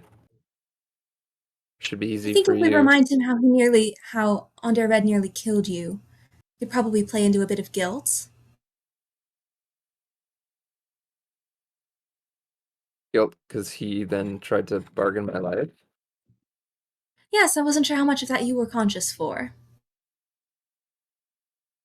I wasn't conscious, but well, I heard all about it, and Baron has heard all about it.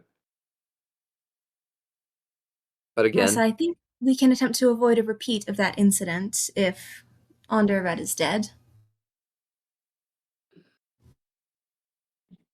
But Baron does have a somewhat altered perspective on what the Marauders are getting out of it. I'm not sure how much he wants to continue with the Dream Lily trade. I, however, am a lot more pragmatic.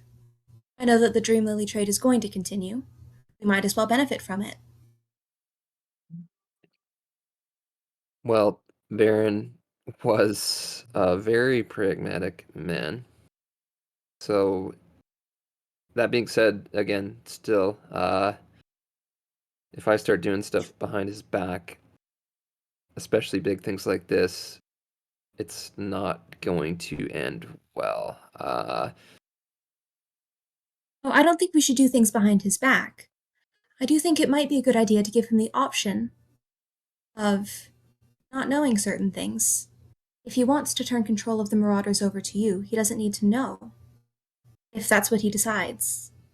But if he does want to continue being deeply involved in the Marauders, that's fine as well. I just don't want to pressure him into a situation that he wouldn't choose. Right. Is that I is can roll that deception if you want. yeah, yeah, I was gonna say, is that really how Carlotta feels? Because Nobody yeah, knows. yeah. Dirty 20. uh yeah, okay. How's Brielle's insight?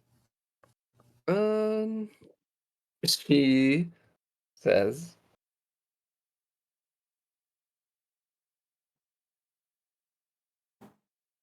well, do you want to talk to him or do you want me to talk to him?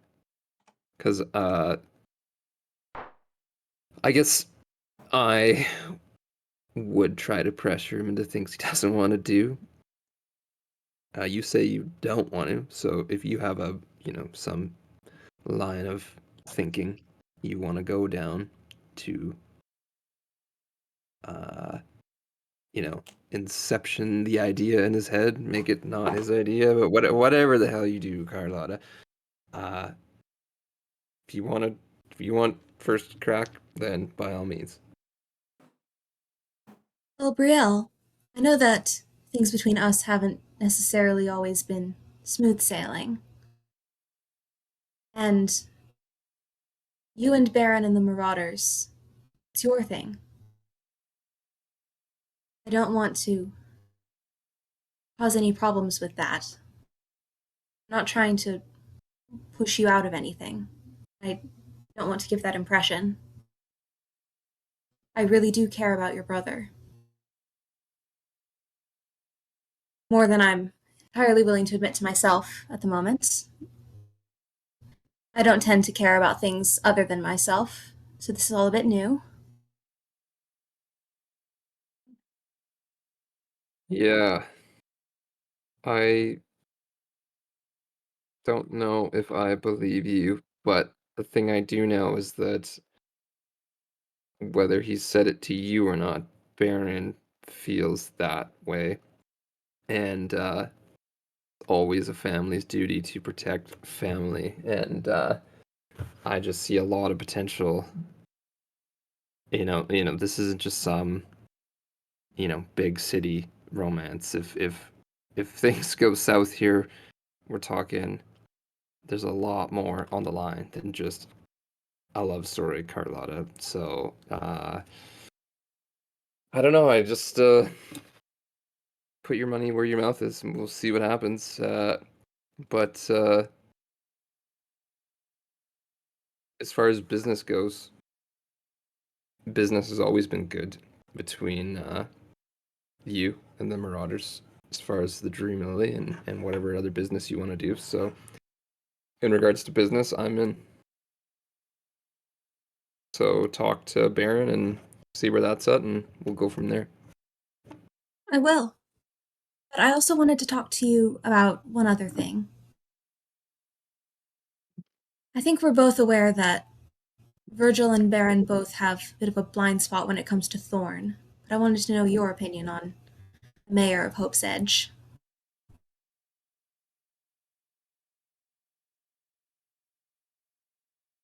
Oof, that's a doozy. Yeah, Thorn Blackwood.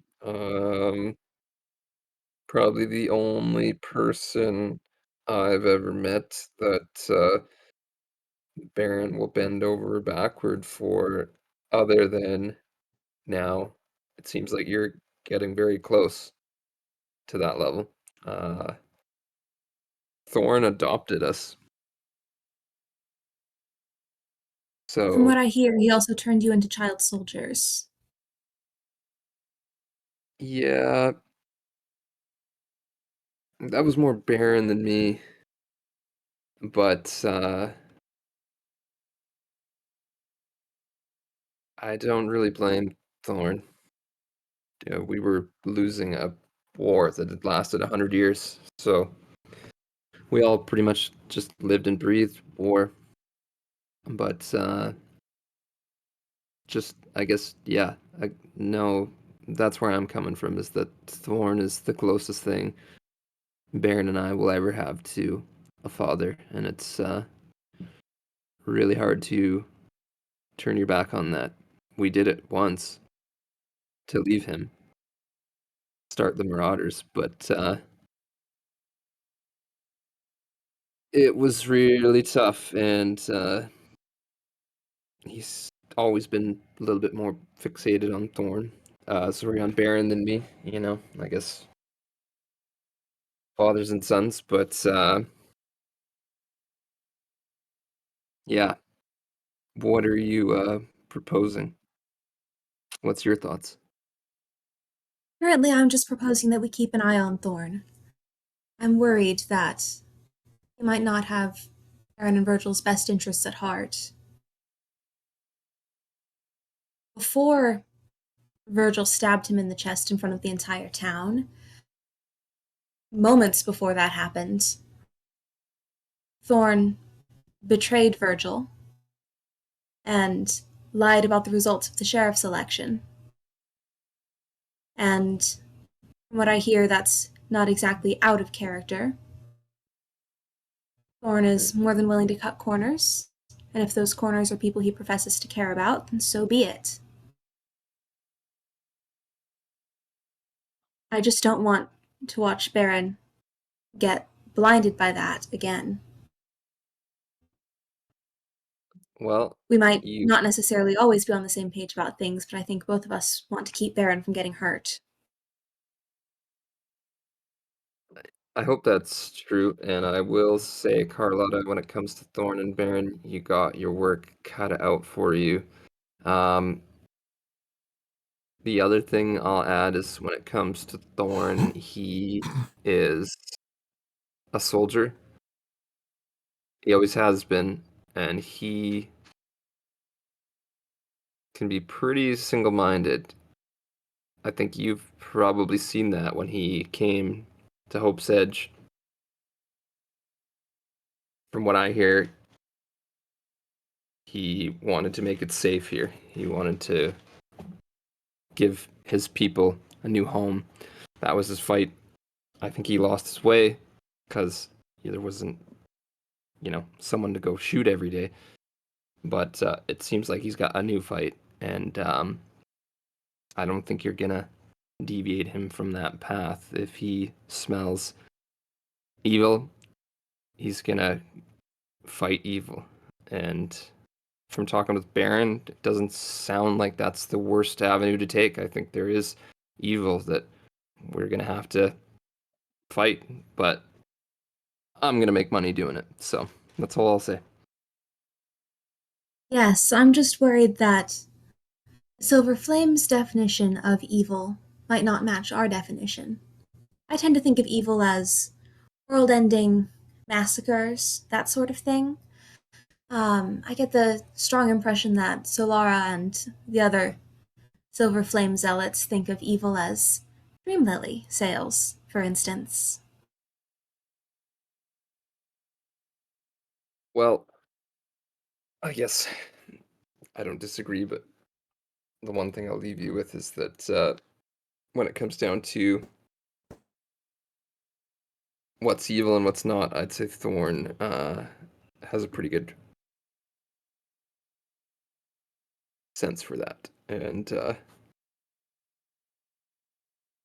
have you talked to him since he's been back privately? Only briefly. He's been very involved in the Silver Flame, and I've had several other things to keep in mind. Fair enough. Well, maybe add it to your list if you want to figure that one out more, but I'm gonna go. All right. Thank you for meeting with me. Would you like another drink before you go? She just grabs the bottle and goes to leave. Thanks, partner.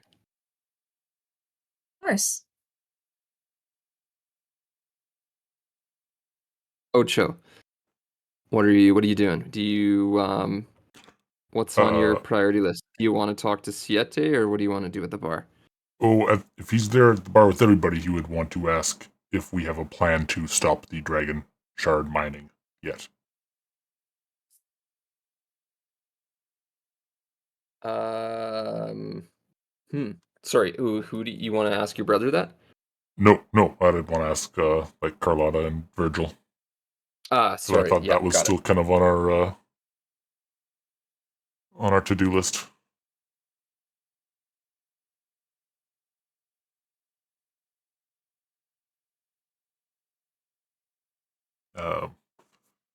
Yeah, what Do are we- Carlotta's, Do we need to stop? Oh, where's the point? Do we need to stop dragon shards?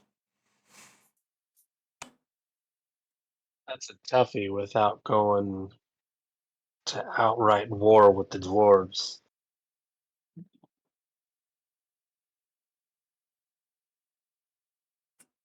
It sounds like war will be on us if we don't.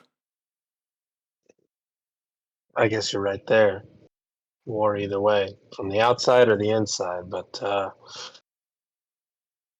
preferably the town as a whole is a lot stronger than the town fractured. We may get attacked from the outside, regardless if we go to the war with the dwarves. Would Ocho know like a certain choke point that they could hit in the mines that would like really slow them down? Like maybe one specific like elevator pulley system, like yeah, give me like an investigation roll. Ooh, I'm gonna inspire that. Oh, it's only a 6. Ooh, that's better. 16. Yeah, I would say that you have a pretty good sense of at least how long have you been working with Carlotta? It was only fairly recently when the Yeah, it was campaign like started. 6 months ish, maybe with Right. her. It was like yeah, under a year with her, and then a couple years in the mines prior to that. Yeah. So you have a pretty good idea of what the dwarves' main mine looks like. That being said, you know that they have seriously ramped up operations in the last month. They've got a lot of investment in, and they're ramping up. but from what you recall from before, you could think of a few areas for sure that could be a good candidate that would not totally, shut the whole thing down, but definitely put a serious wrench in their plans for quite some time. Okay, well, Ocho would pitch a plan. Maybe I go in and disturb dwarves' plan. Solo operation. Personally, I would rather not have the marauders, not the marauders, I would rather not have the dwarves declare war on us. But if the dwarves need to declare war on someone, and we're about to remove the Black Pit Boys from the equation, we could always not tell anyone that the Black Pit Boys have been killed, take a few of their uniforms, frame them for whatever destruction we need to cause.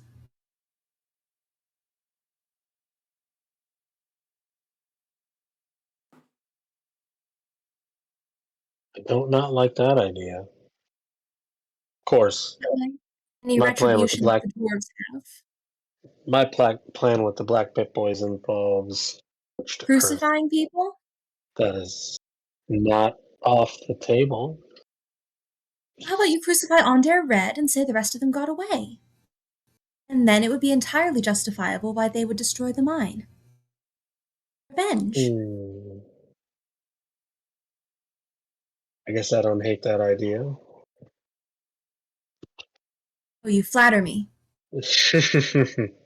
Hmm.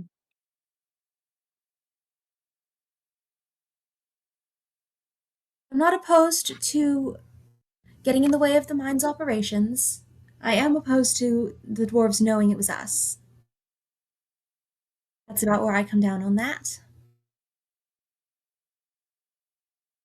But I think we could potentially also look into actually outsourcing that destruction. We could maybe What if let a few of the Cold Sun people into the mines. Ocho pitches the idea, what if Slink brings in the destruction? Meaning that Slink would be the one to, go into the mine and plant the bomb. And then it would just look like a crazy, kobold thing. Oh, like they all rebelled and... I mean, if we pitched that idea to Slink, I think he would like it. Yeah. I'm not sure I mean- trust Link with an explosive at the moment. Also, what if the dwarves decide to wipe out the kobold population as a result of that? I mean, they need miners, but They have miners, the town's expanding. yeah. And the kobolds don't really have much recourse if the dwarves intend to get revenge on whoever destroyed their mine. I think I'd rather frame someone that we don't like or who strongly deserves it.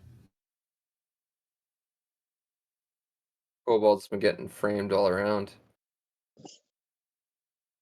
Rough life. Did Baron say that? Or No, he's not here. It's just you three. okay. That's the narrator's internal dialogue. That's right. Yeah. Sometimes, God? sometimes the God, thing yeah. you love the most, you must let go. Ooh. Ocho, are you mad at Slink?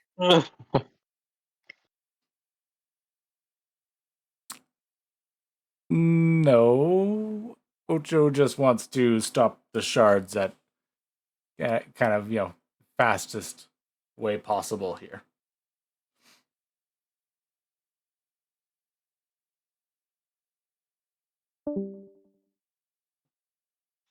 Currently, I like the idea of framing the Black Pit Boys because it would hopefully stop more of their group from interfering Slink with has a chance our of business. doing it sneakily. Like, I think there's a chance of him not being caught. That's true. I don't think we need to assume outright war right away. I'm just not sure I like any plan that has even a 10% chance of Hmm. causing a genocide. Hmm. Ojo doesn't see that far. He doesn't have that kind of future vision, I guess. Foresight. Yeah, there we go.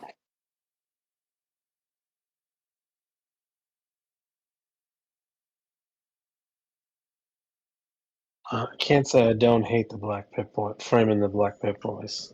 And speaking of the Black Pit Boys, I think I've gotten Brielle on board with the idea of having the Marauders assist us with that. How so? We can talk about details after. Unless you'd like to share what you were doing this morning. Oh, I'll share. I was trying to track Certainly. down the Black Pit Boys so that I could um, end their entire existence.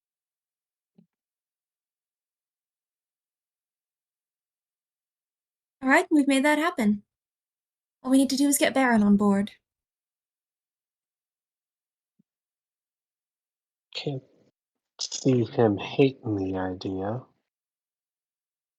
I think all we need to do is say that Onder Red's still out there and imminently killable. And oh, remember how Onder Red almost killed Baron's sister?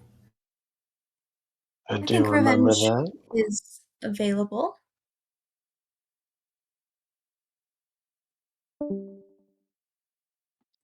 Well, I guess you're as good a person as any to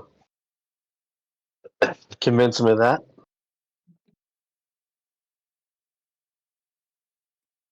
I could certainly give it a try.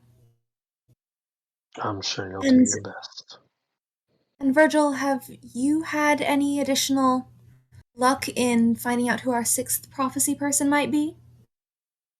Oh, All I of have our an possible idea. candidates seem to be pretty close to you. I have an idea, but I don't think you're gonna like it. Oh God, what's your idea? Well, I had a conversation with Brielle earlier, and she said something rather interesting that sounded a lot like what was in the prophecy. And that would be her feeling like she was at a crossroads and not sure Oh which God, direction to go. I thought you were going to say Solara. No, I don't. I don't know. I mean, he is a part of the Silver Flame, and that's where we got this whole prophecy idea. I wouldn't put it outside the realm of possibility, but my, my money is on Brielle. Before we decide for certain, we probably ought to try and get a read on whether there's any crossroads situation happening with Amelia Brand. I think she was the other option we had discussed that seemed to fit. That's true. I haven't talked to her in a little while. Maybe she's arrived at a crossroads since you last spoke. And it might be a good idea to see how she feels about running for sheriff. Someone with common sense around here. uh, is there an election that's coming up that I'm not aware of? Oh, don't you remember? Thorne said he was perfectly happy with an election as long as you weren't a candidate. I thought that that was for sheriff, not mayor. Didn't I say sheriff? My bad. Player uh, issue, sorry.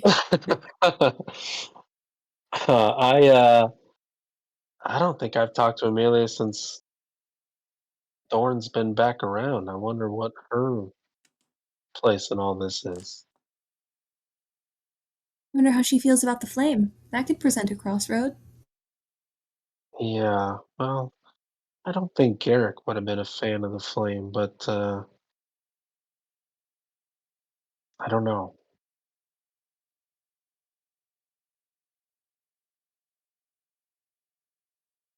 Well, before we send you to talk to Amelia, I'm aware that there was some sort of a unspoken thing between the two of you, and a slightly more spoken thing between you and Brielle. Is that going to be an issue?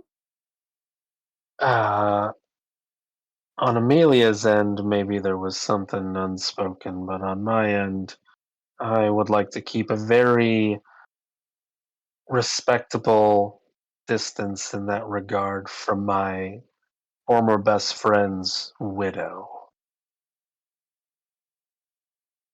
Virgil, I think that's the most logical thing I've ever heard you say in my life. Well, people are capable of change. Evidently, whatever we've been feeding you, we need to keep feeding it to you. I'll agree to that, and then I hold my glass up. I'll top it off.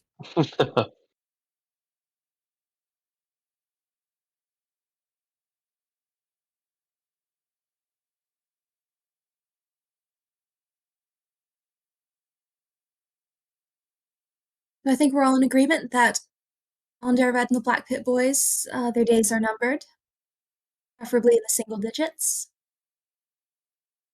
Ocho, what do you think?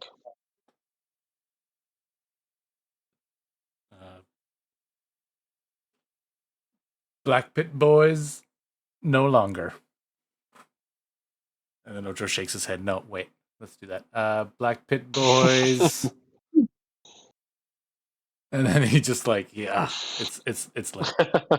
Good job, Ocho. And Ocho, I did want to ask about Siete.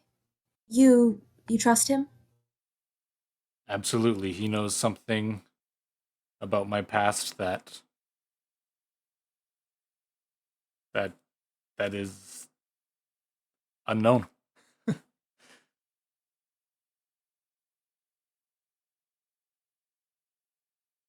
I'll defer to your judgment, but I would ask that you keep him at Atari's place, not mine. I'd rather not have another explosion. Absolutely. He stays at the shop.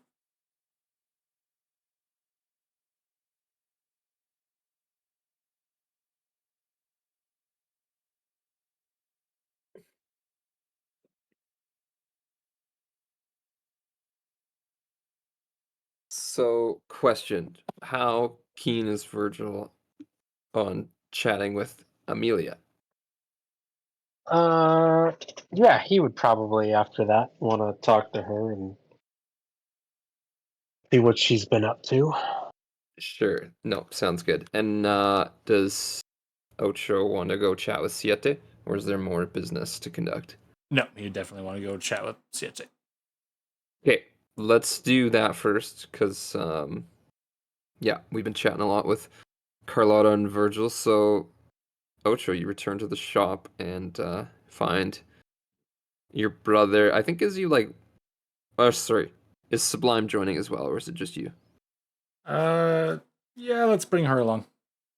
Okay, okay. She needs So to know more about me, and same with me about her. So, yeah, yeah, true, good point. Uh, you'd find Siete kind of like at the tool table, not working on anything. Give me an insight check. off the board. Oh, 5 plus insight 6. Oh, 11. Um, how how many inspiration do you have left? I guess one more. Okay, I'll use the last one. No, it's up to you. I know No, we're I getting will. We got okay. it's 16, so 22. Yeah, okay, yeah. So as you come in and you see Siete again, like very clearly he's not tinkering with the tools. He's just kind of holding them and looking at them, and he looks very like wistful and just very like yeah, looks almost lonely and uncertain.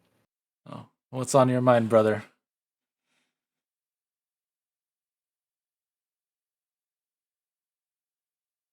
I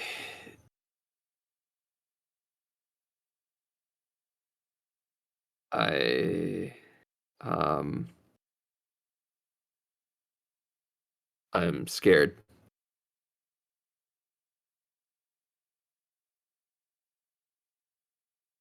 If you're scared, and Ocho kind of looks over both of his shoulders. Is it because of Primero?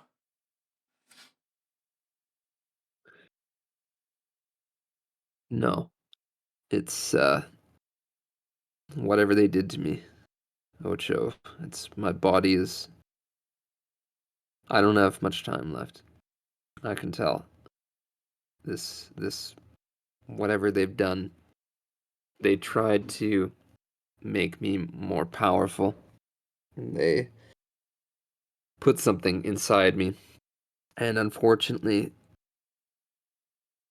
it didn't make me more powerful. It gave me some abilities like blowing up and killing people, but it's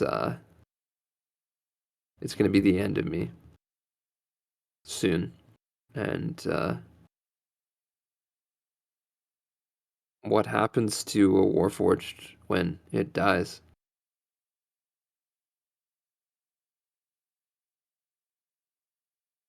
What does happen to a Warforged when it dies?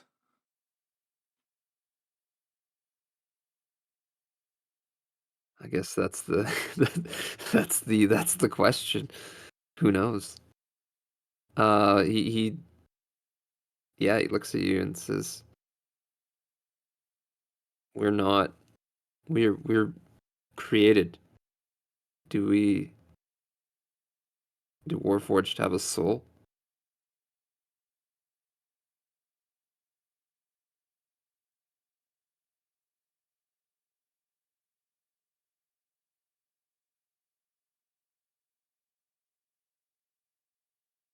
Do we go somewhere when we die, Ocho? Ocho's kind of pondering. He's just like, yeah, never. Can't say I've thought that deep. Can't say I have either until faced with my own impending mortality. And now it seems to be all I can think about. Hmm.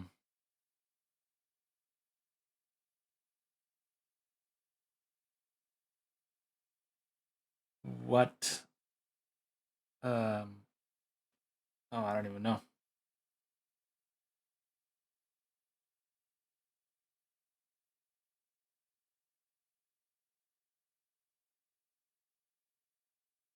I didn't mean to trouble you, little brother.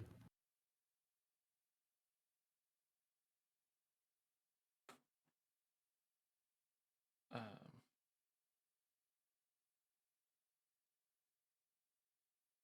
yeah, Ocho just like sits down. Like now he's like, just sort of like learning about death. Like, oh man, am I gonna die?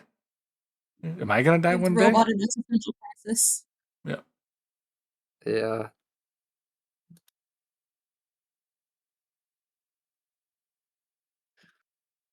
Well,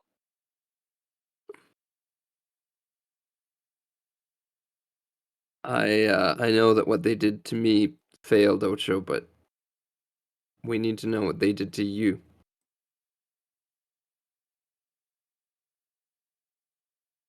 Ocho nods his head, just like that's what Atari was gonna find out. But what can you what do you know? What can you do? And then he turns around to show his back again. Well, I can tell that this is magic from not just our creators, House Cannith, but also abjuration magic from House Kundarak, and I feel that with a sufficient power source and someone who understands the magic from House Kundarak and someone who understands the magic from House Cannith, perhaps we could get it open.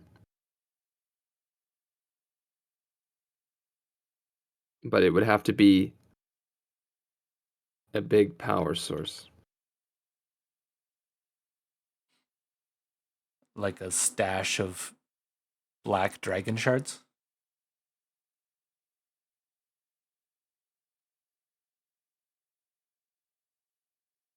Um,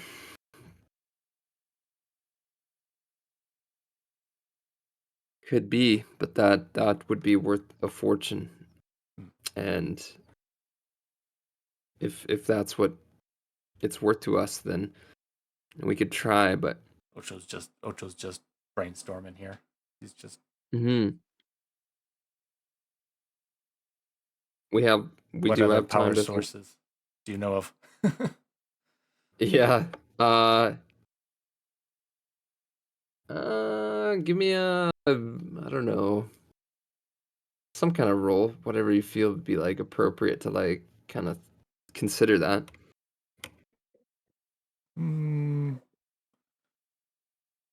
Probably something a little more intelligence based. Sure. Let's go. We can just go do investigation. Yeah. Or Arcana, or Oh, yeah, nope. whatever you That was think. only a 3. Uh, Ocho can't I, recall any power sources. yeah. No, I mean definitely dragon shards come to mind though. Like you Okay. know that for sure dragon shards are like what powers the magical economy. You know that they're all kind of used for different things, and you know you have kyber shards. They're they're the most dangerous to obtain because they're typically found in kyber, like the underdark, and they have an affinity for binding elementals. Sybaris dragon shards, on the other hand, they're like golden in color. They're the most hard to find. They're the most rare. But you know that they are more closely linked with dragon marks and often used to enhance dragon mark abilities. Okay.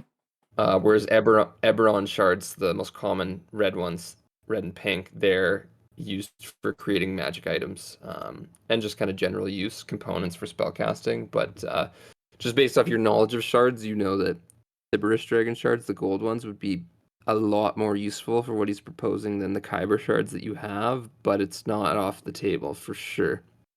Okay.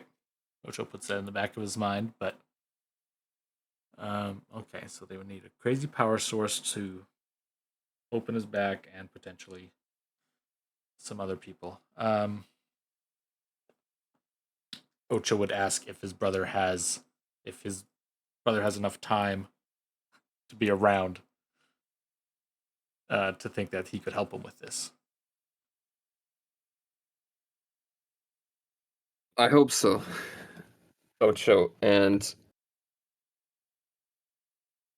if we can find someone from House Kundarak and someone from House Cannith that hopefully we can trust, then if we can't find anything else, whatever this power they've implanted inside of me, it's highly explosive, as you've seen. I think I could harness that to power what we're proposing. But Okay, Ocho would turn to Sublime and ask if she knows anyone from House Kundarak or House Cannith.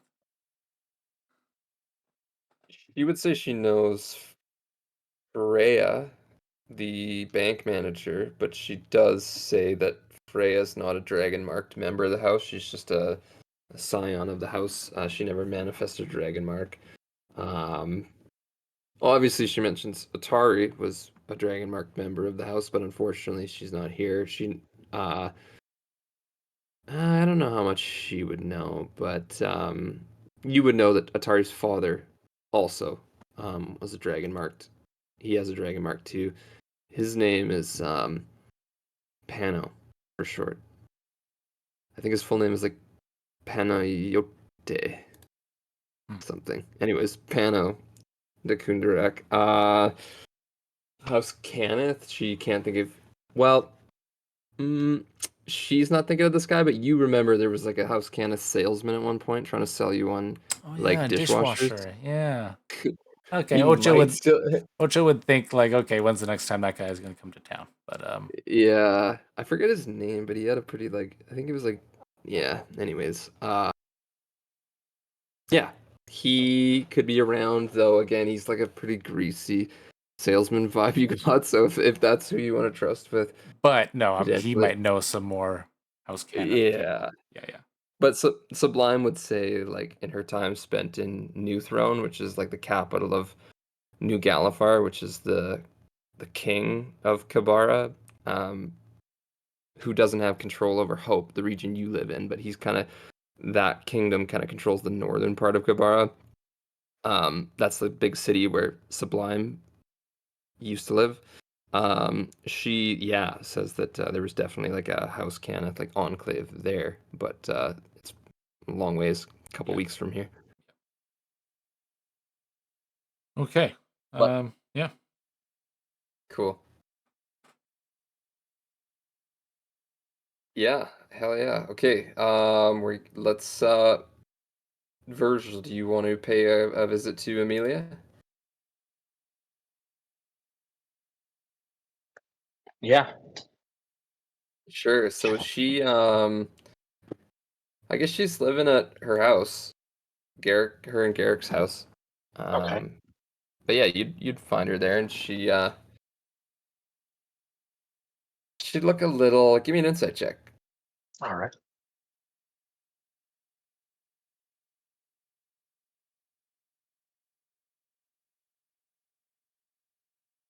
17. Oof. Wow. She looks troubled. She looks troubled, but when she sees you, she really warms up. All right. Virgil. Long time no see. Yeah, I obviously you don't owe me anything, but I've missed seeing you around. Been a little preoccupied at the moment, but yeah, I don't think we've spoken since Thorn's been back. No, no. I was tracking Aldrich for you, like you said, and he left with that Phalor guy and his entourage. Hmm. Well, that's unfortunate. But we have bigger concerns probably at the moment. Mm. You want a drink? I would love one.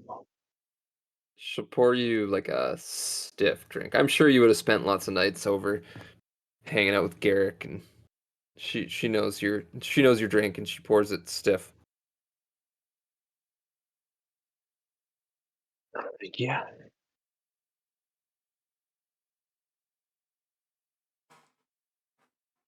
So, you spoken to Thorn? He's been a little preoccupied.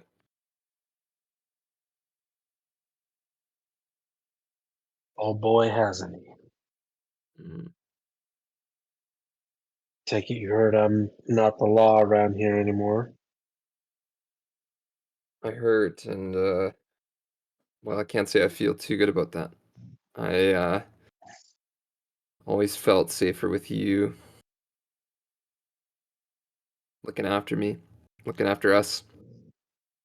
And I don't know if I've ever said it, but Garrick always looked up to you, you know. He told me you were the only man who could keep him honest, and I feel the same way. Huh. Oh, That was a job in and of itself. But appreciate the kind words. Nothing's changed on that regard. Just because I don't have a sheriff's star doesn't mean I'm not going to look after Hope's Edge.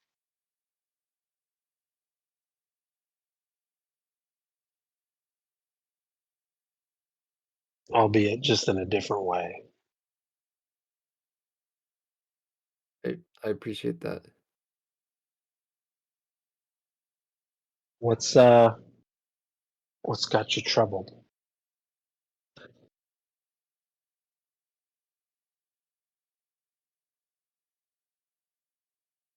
I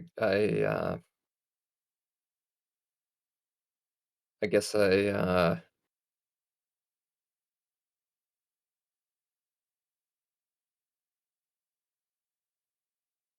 just feel a lot of emotions still dealing with Garrick being gone. And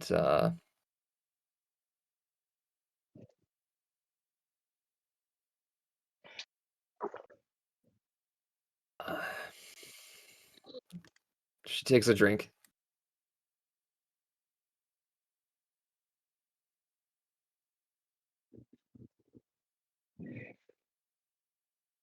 I trust you, Virgil. Appreciate that. Trust you too.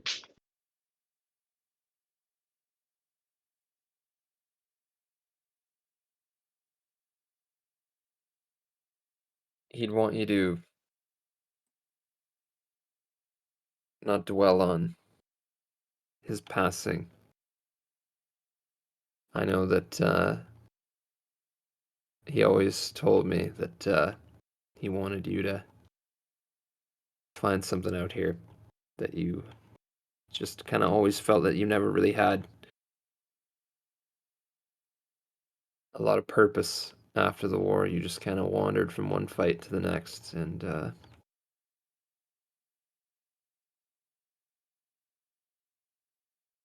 he always regretted that he never helped you find a better path. Oh, that was never a burden he needed to bear. I was happy enough. He didn't need to, Virgil, but he wanted to. You were his best friend, and it's a burden I bear too. I want you to be happy, Virgil.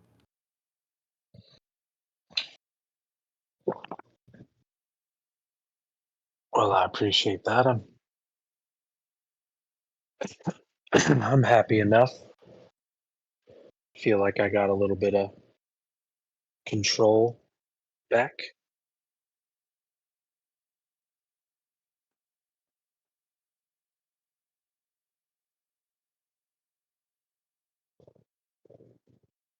I care about you a lot, Virgil.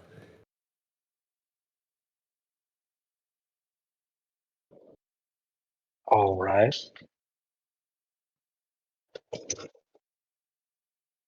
Where's this going, Amelia?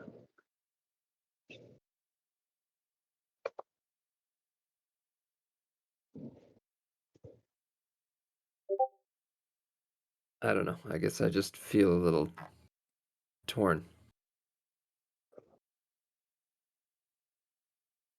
What about?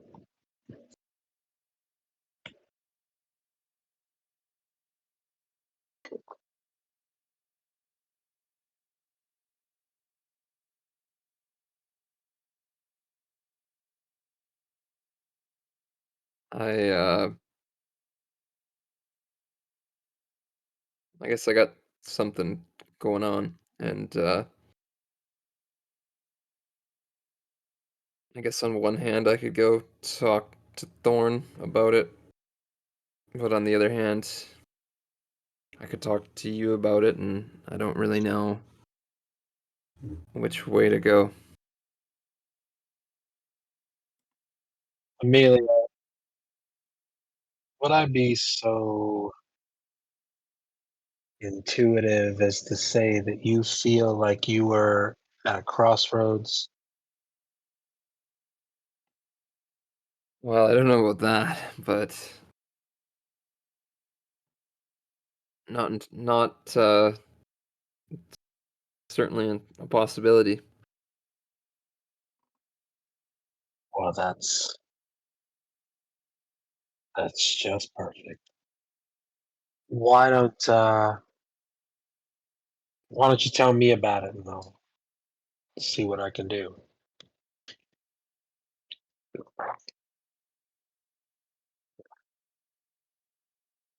Well, it's not going to be a secret for much longer. But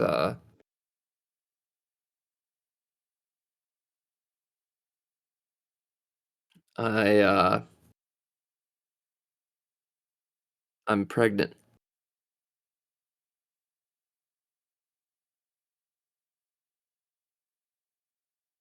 Well, that's good news. Is it with Garrick being gone and all? How long's Garrick been gone now? About a month. Okay, sure. You guys wanted kids, didn't you? Uh, can't say that was really in the cards. Well,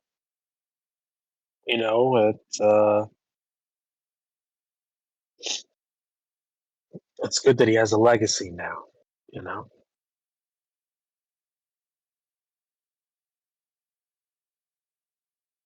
I know what they say, there's never a good time to have kids. Yeah. Well, appreciate that, Virgil. Warms my heart. Congrats. And, you know, you got a pretty strong community that you're a part of. That just because Garrick's not around doesn't mean that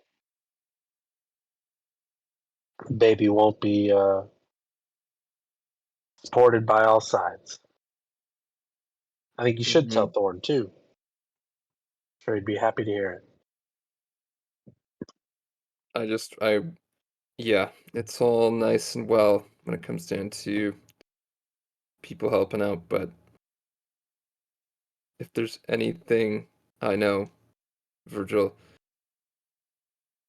Garrick, he always told me he he saw what Thorn was, what he was, what you are, what Baron was.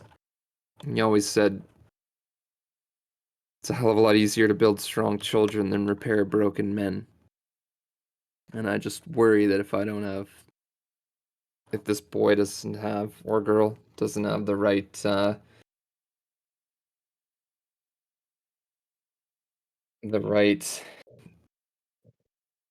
father, I don't want him to be another broken man.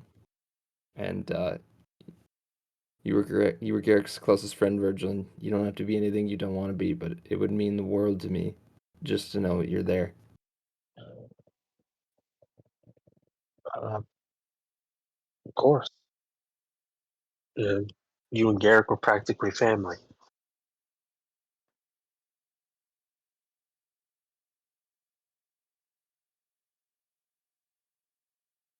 Garrick would want to have you around teaching him or her, helping them grow up right. Sure. Yeah.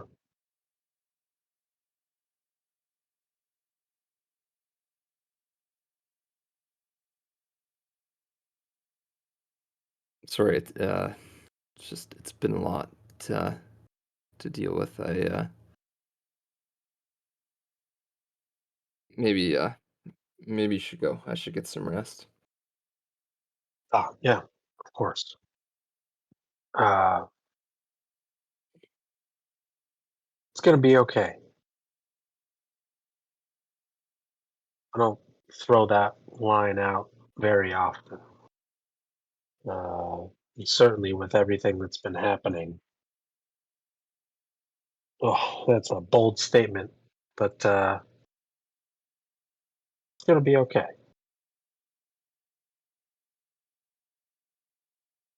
I'll uh, Appreciate it, Bridget. I'll let you get your rest. And Virgil would get up and head out the door.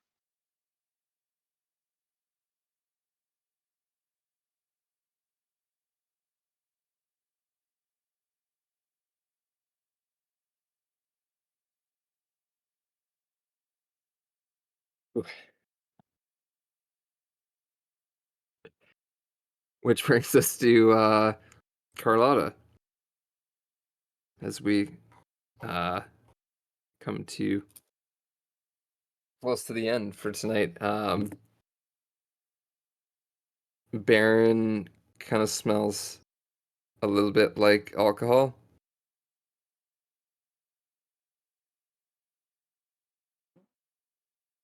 Well, it is a bar. Said earlier I wanted to have a chat in private. There's no better time than right now.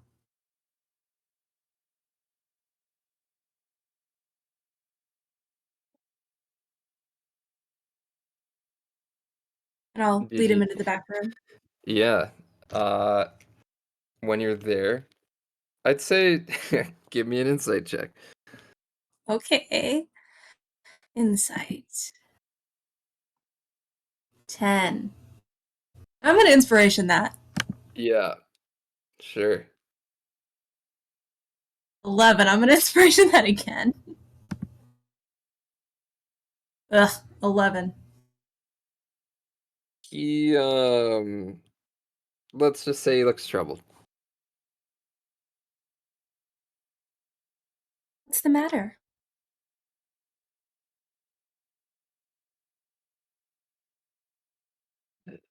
Uh, I don't know. Did you have something you wanted to talk about? And if you did, how emotionally damaging is it gonna be? I'm trying to get a path here where this conversation ends happily. So let's get the bad stuff out first. I'm not sure how much Virgil told you, but not only are the Black Pit Boys back, but they ambushed him in the street just the other day. And so we're currently working on a plan to get rid of them once and for all. But no one particularly wanted to leave you out of that, but no one wants to be the one to compromise your newfound faith either. So I get to be the one to bring up the murder plan. I don't believe you when you say that nobody wants to compromise my newfound faith. I think Fine, everyone's you. worried how you'll react if they try to compromise your newfound faith. What's true is that no one wants to alienate you because we all care about you. I mean, Virgil also wants to kill you, I think, but I think it's in a brother way. I don't really understand your dynamic.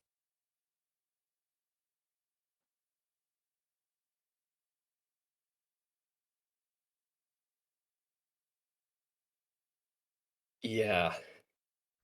I I don't understand it either. That being said, Carlotta, I think, and again, don't take this the wrong way, but I think you are compromising my newfound faith quite a bit, but I'm not complaining. I was about to say, aren't you having fun? I'm not complaining at all. So, Black Pit Boys.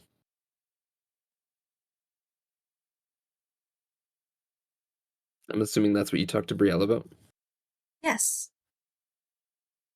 And also about how once we've gotten rid of the Black Pit boys, there will be a bit of a power vacuum, if that's something the Marauders want to take advantage of. Rael seemed interested, but she wasn't sure what you see your role in the Marauders being moving forward.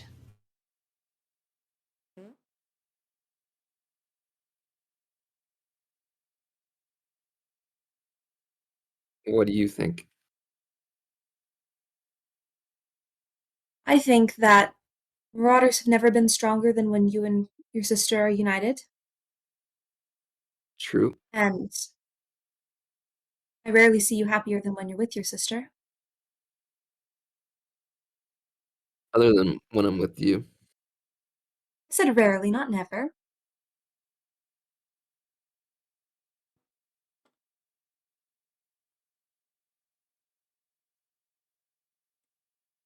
Well, I guess I had grand designs on leaving that life behind and trying to be a better man, but I'm just trying to think of who I was doing that for.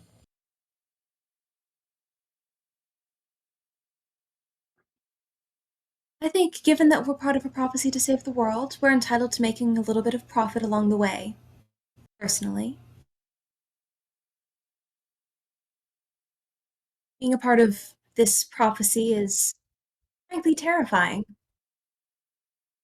but I don't plan to change anything in terms of who I like to associate with. Well, Carlotta, if there's anything I say, it's that I never do anything for free. I can think of a few things, but I see your point. Go on. Uh, uh, no, the few things works for me. I'm sold.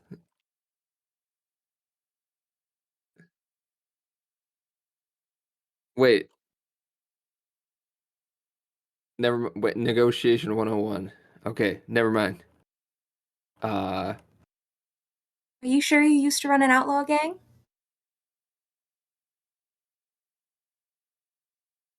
there was not much temptation in my life then.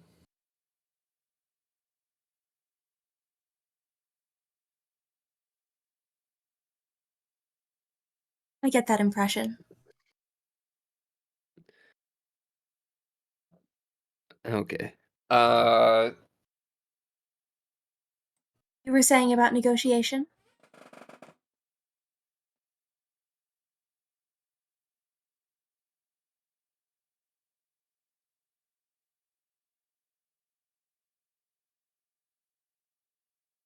I mean,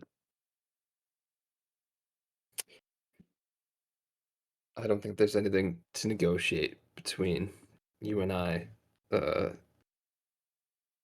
but the one thing I'll say is it sounds like we've got to go do some crazy thing together. 6 of us.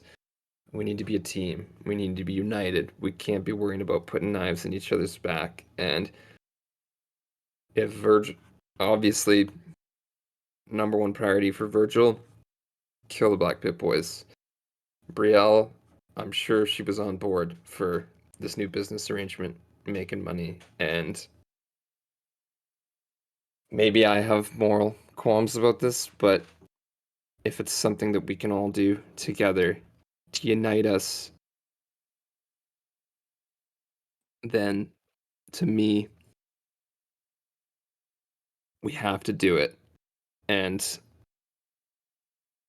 when I say this all, I asked myself, what would Carlotta do? And this is what I thought of. So am I doing good? I certainly approve. Although, I think when we tell Virgil that you're on board, we might want to leave out the part about this killing spree being a trust building exercise for the prophecy.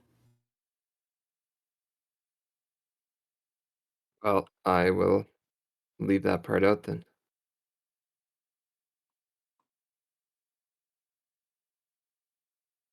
speaking of prophecy, that was my thing. As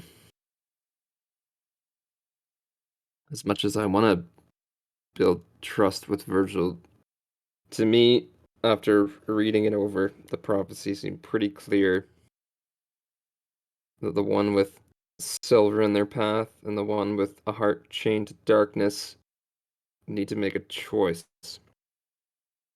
And it sounds like only one of those people comes back from that choice. And I,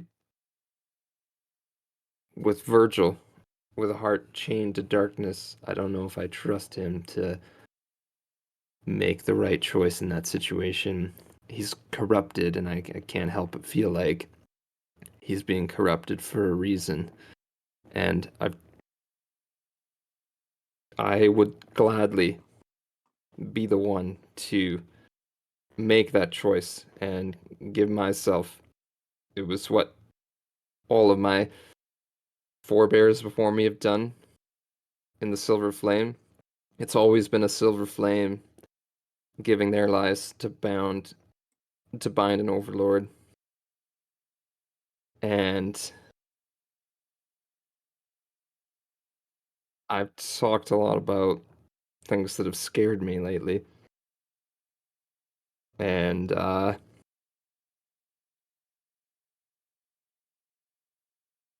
well, I wouldn't be very troubled about this until I met you.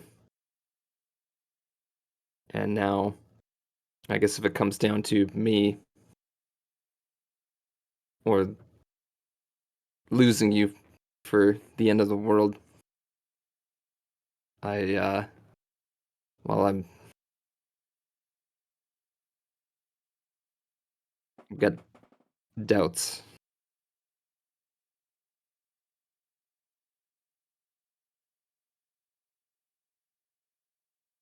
I don't think that a prophecy should get to decide who lives and who dies. It's something written on a rock hundreds of years ago.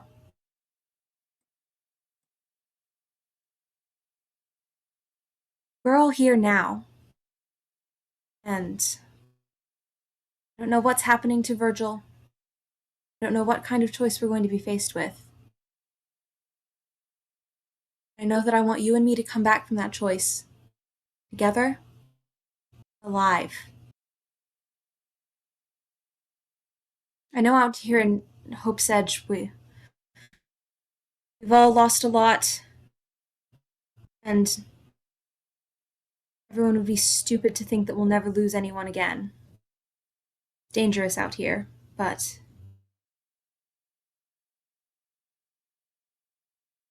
I want you to come back from this.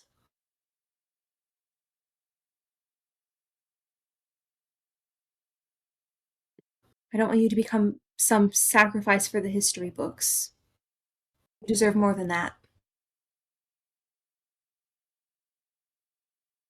Well, we're in agreement, and I guess that means we better start looking into a way to tell this prophecy to go fuck itself. I'm told I can be very persuasive. So, about earlier, am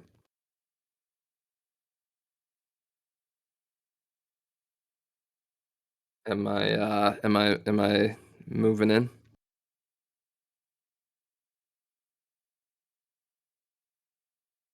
I certainly have no objection if you're willing to accept the chaos that lives around here. One of those I think things being the sheriff that lives down the hall. Former sheriff.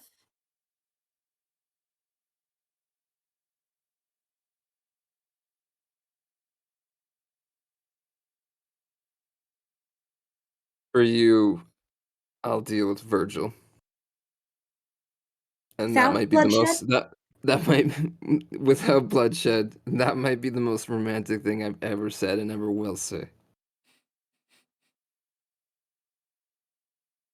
Yes, I get that impression. Well, in that case, you have to be the one to tell your sister. And I assume, it goes without saying, but you'll also be the one to tell Solara.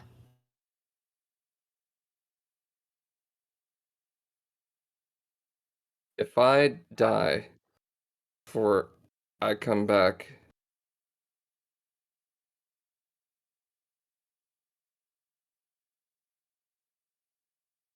I'll yeah, it's likely. So just be aware. You know who did it. It was one of those two. Avenge me. To the Of death. course. And Whoever kills you will have an incredibly painful and fiery end. I can assure you of that. you have to honor my memory. Doing what? Staying single for the rest of your life. Aren't you the one who was just saying that you might sacrifice your life very soon for a prophecy? I don't like this.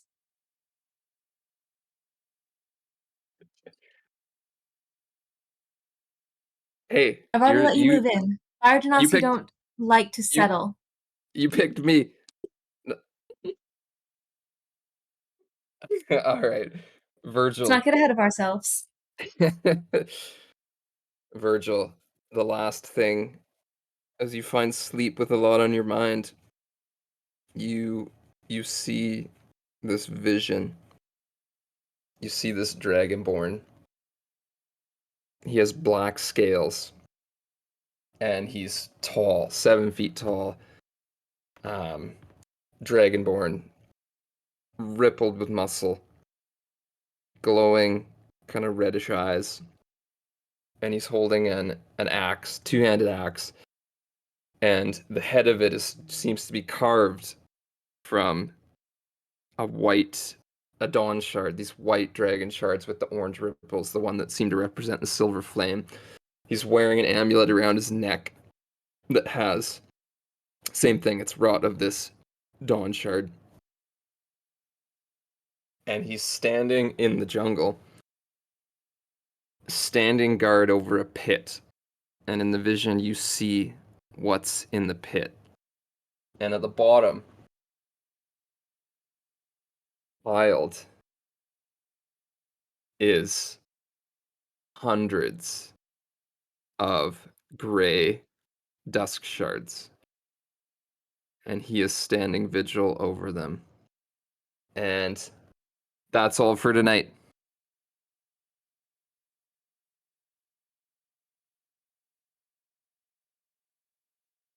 That was intense.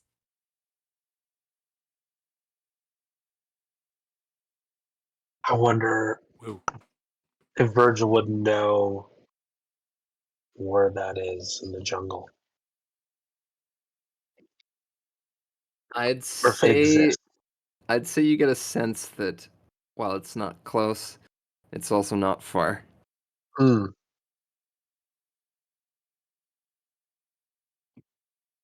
Interesting.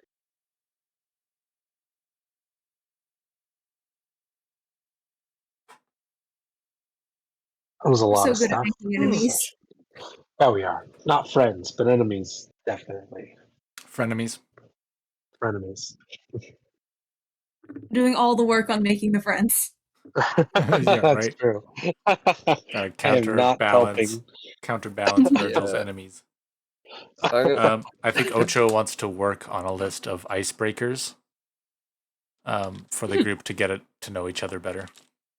yeah, a little, love a it. little trivia. Yeah.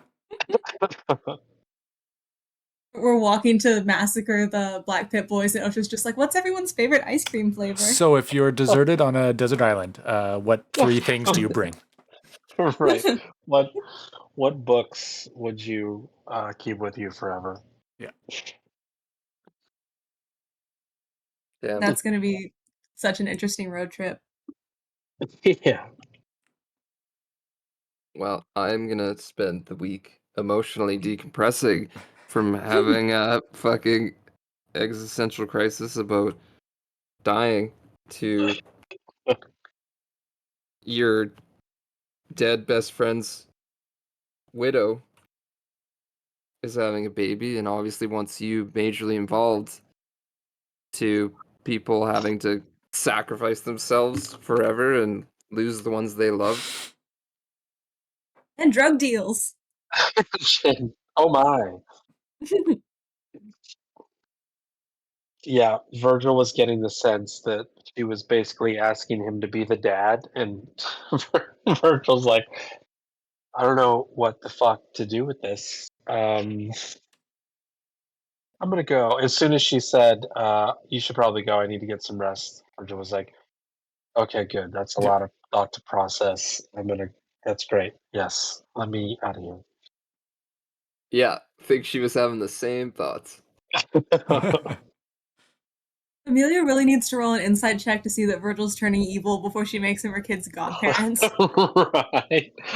I'm not the best role model right now. Like, are you sure you want that evil shadow dog around your baby? I mean, she was the one who killed that orc, so I don't know. Yeah, She's she's not exactly a Maybe saint she's at either. a crossroads. You never know. I she was did hoping she was seem going to be pretty like, torn. yeah, Yeah, pretty that that's a perfectly torn. good cute way to on. put it. Huh. She did seem pretty torn between light, thorn, and dark, Virgil. Oh no. So we still don't know who the sixth member is. Can we make Baron do a religion check and just pick one? I I'll give him bardic inspiration. think eeny, meeny, miny, mo's in order. Oh, okay. And you haven't even talked to Solara about it. Oh God, I don't want to talk to Solara. Solara's mean. yeah. Me and her just might end up fighting. Make this a love octagon. Love triangle anymore. I so want Too Solara to many end up getting a lines. crush on Virgil. Nelly's you're just gonna come down and Nelly's gonna be just like chatting to like the whole bar, just like, oh, there's this one boy I like, but he is just he's a bad boy. And then there's this other guy. So he's like a white knight, knight in shining armor. I don't know how to choose. Maybe I have both. It's everybody that they come across is at a crossroads. Yeah. Like, what the hell is going on in this town? It's like this town has a therapist, guys. We go to see the therapist. She's like, I've been thinking if I want to do this anymore Yeah. or not.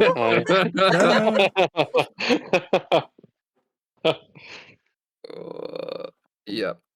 Cool. Well, um,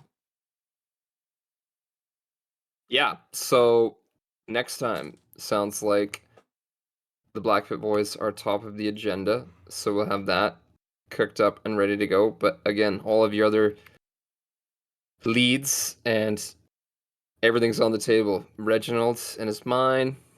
Love the stuff with Ocho suggesting Slink, by the way. That was Yeah. really cool. I love that, We're like, gonna need to physically restrain Slink from doing that until we want him to. Yeah. I It's mean, like, let's hope literally. I'll get Slink started didn't right overhear now. me. I love Ocho's like growing pragmatism though, of like, like you said, he's lacking the foresight, but he's like, okay, this is a viable option, and like, even though he's quite bonded with the kobolds, like, yeah, like that he's entertaining it. Yep. I heard Carlotta say, Uh, sometimes you need to sacrifice people for the greater good. And he's like, oh, okay, I'll incorporate that into my worldview. Big time. Yeah. Cool. Yeah, the mine potentially meeting with this cold sun. Again, if it wasn't like clear, this black dragonborn was very much the vibe of the cold sun. Mm.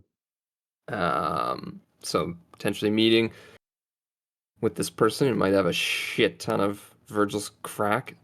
Yeah.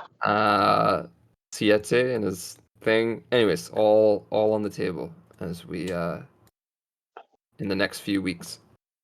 I'm just picturing Virgil making snow angels in the pit full of evil dragon shards. I was thinking Scrooge McDuck. He's just backstroking through the dust shards. It's like a 30-minute montage of Virgil having a fantastic time with the evil dragon shards. Yeah. Yeah. Meanwhile, the cold sun guy is just like, yeah, you said you wanted to make a deal for peace. Can you get out Looking of the down at pit? Virgil. Yeah. Meanwhile, Virgil's just swimming in the bouncy ball pit of fucking. Leaks of dragon shards, Yeah. Carlotta's just like, ignore him. It's fine. He does this. which I'm sure the kobold or the dragon people can smell. I'm sure they can smell it on you. Yeah, just my Something. darkness. Yeah. Why'd you bring this evil guy to the negotiation? We're like, I don't know. He just showed up. He's our friend or something. Well, everyone have a good week, and we'll catch up next time. Yep. You Night, bet. everyone. Awesome. care, See you Bye. guys.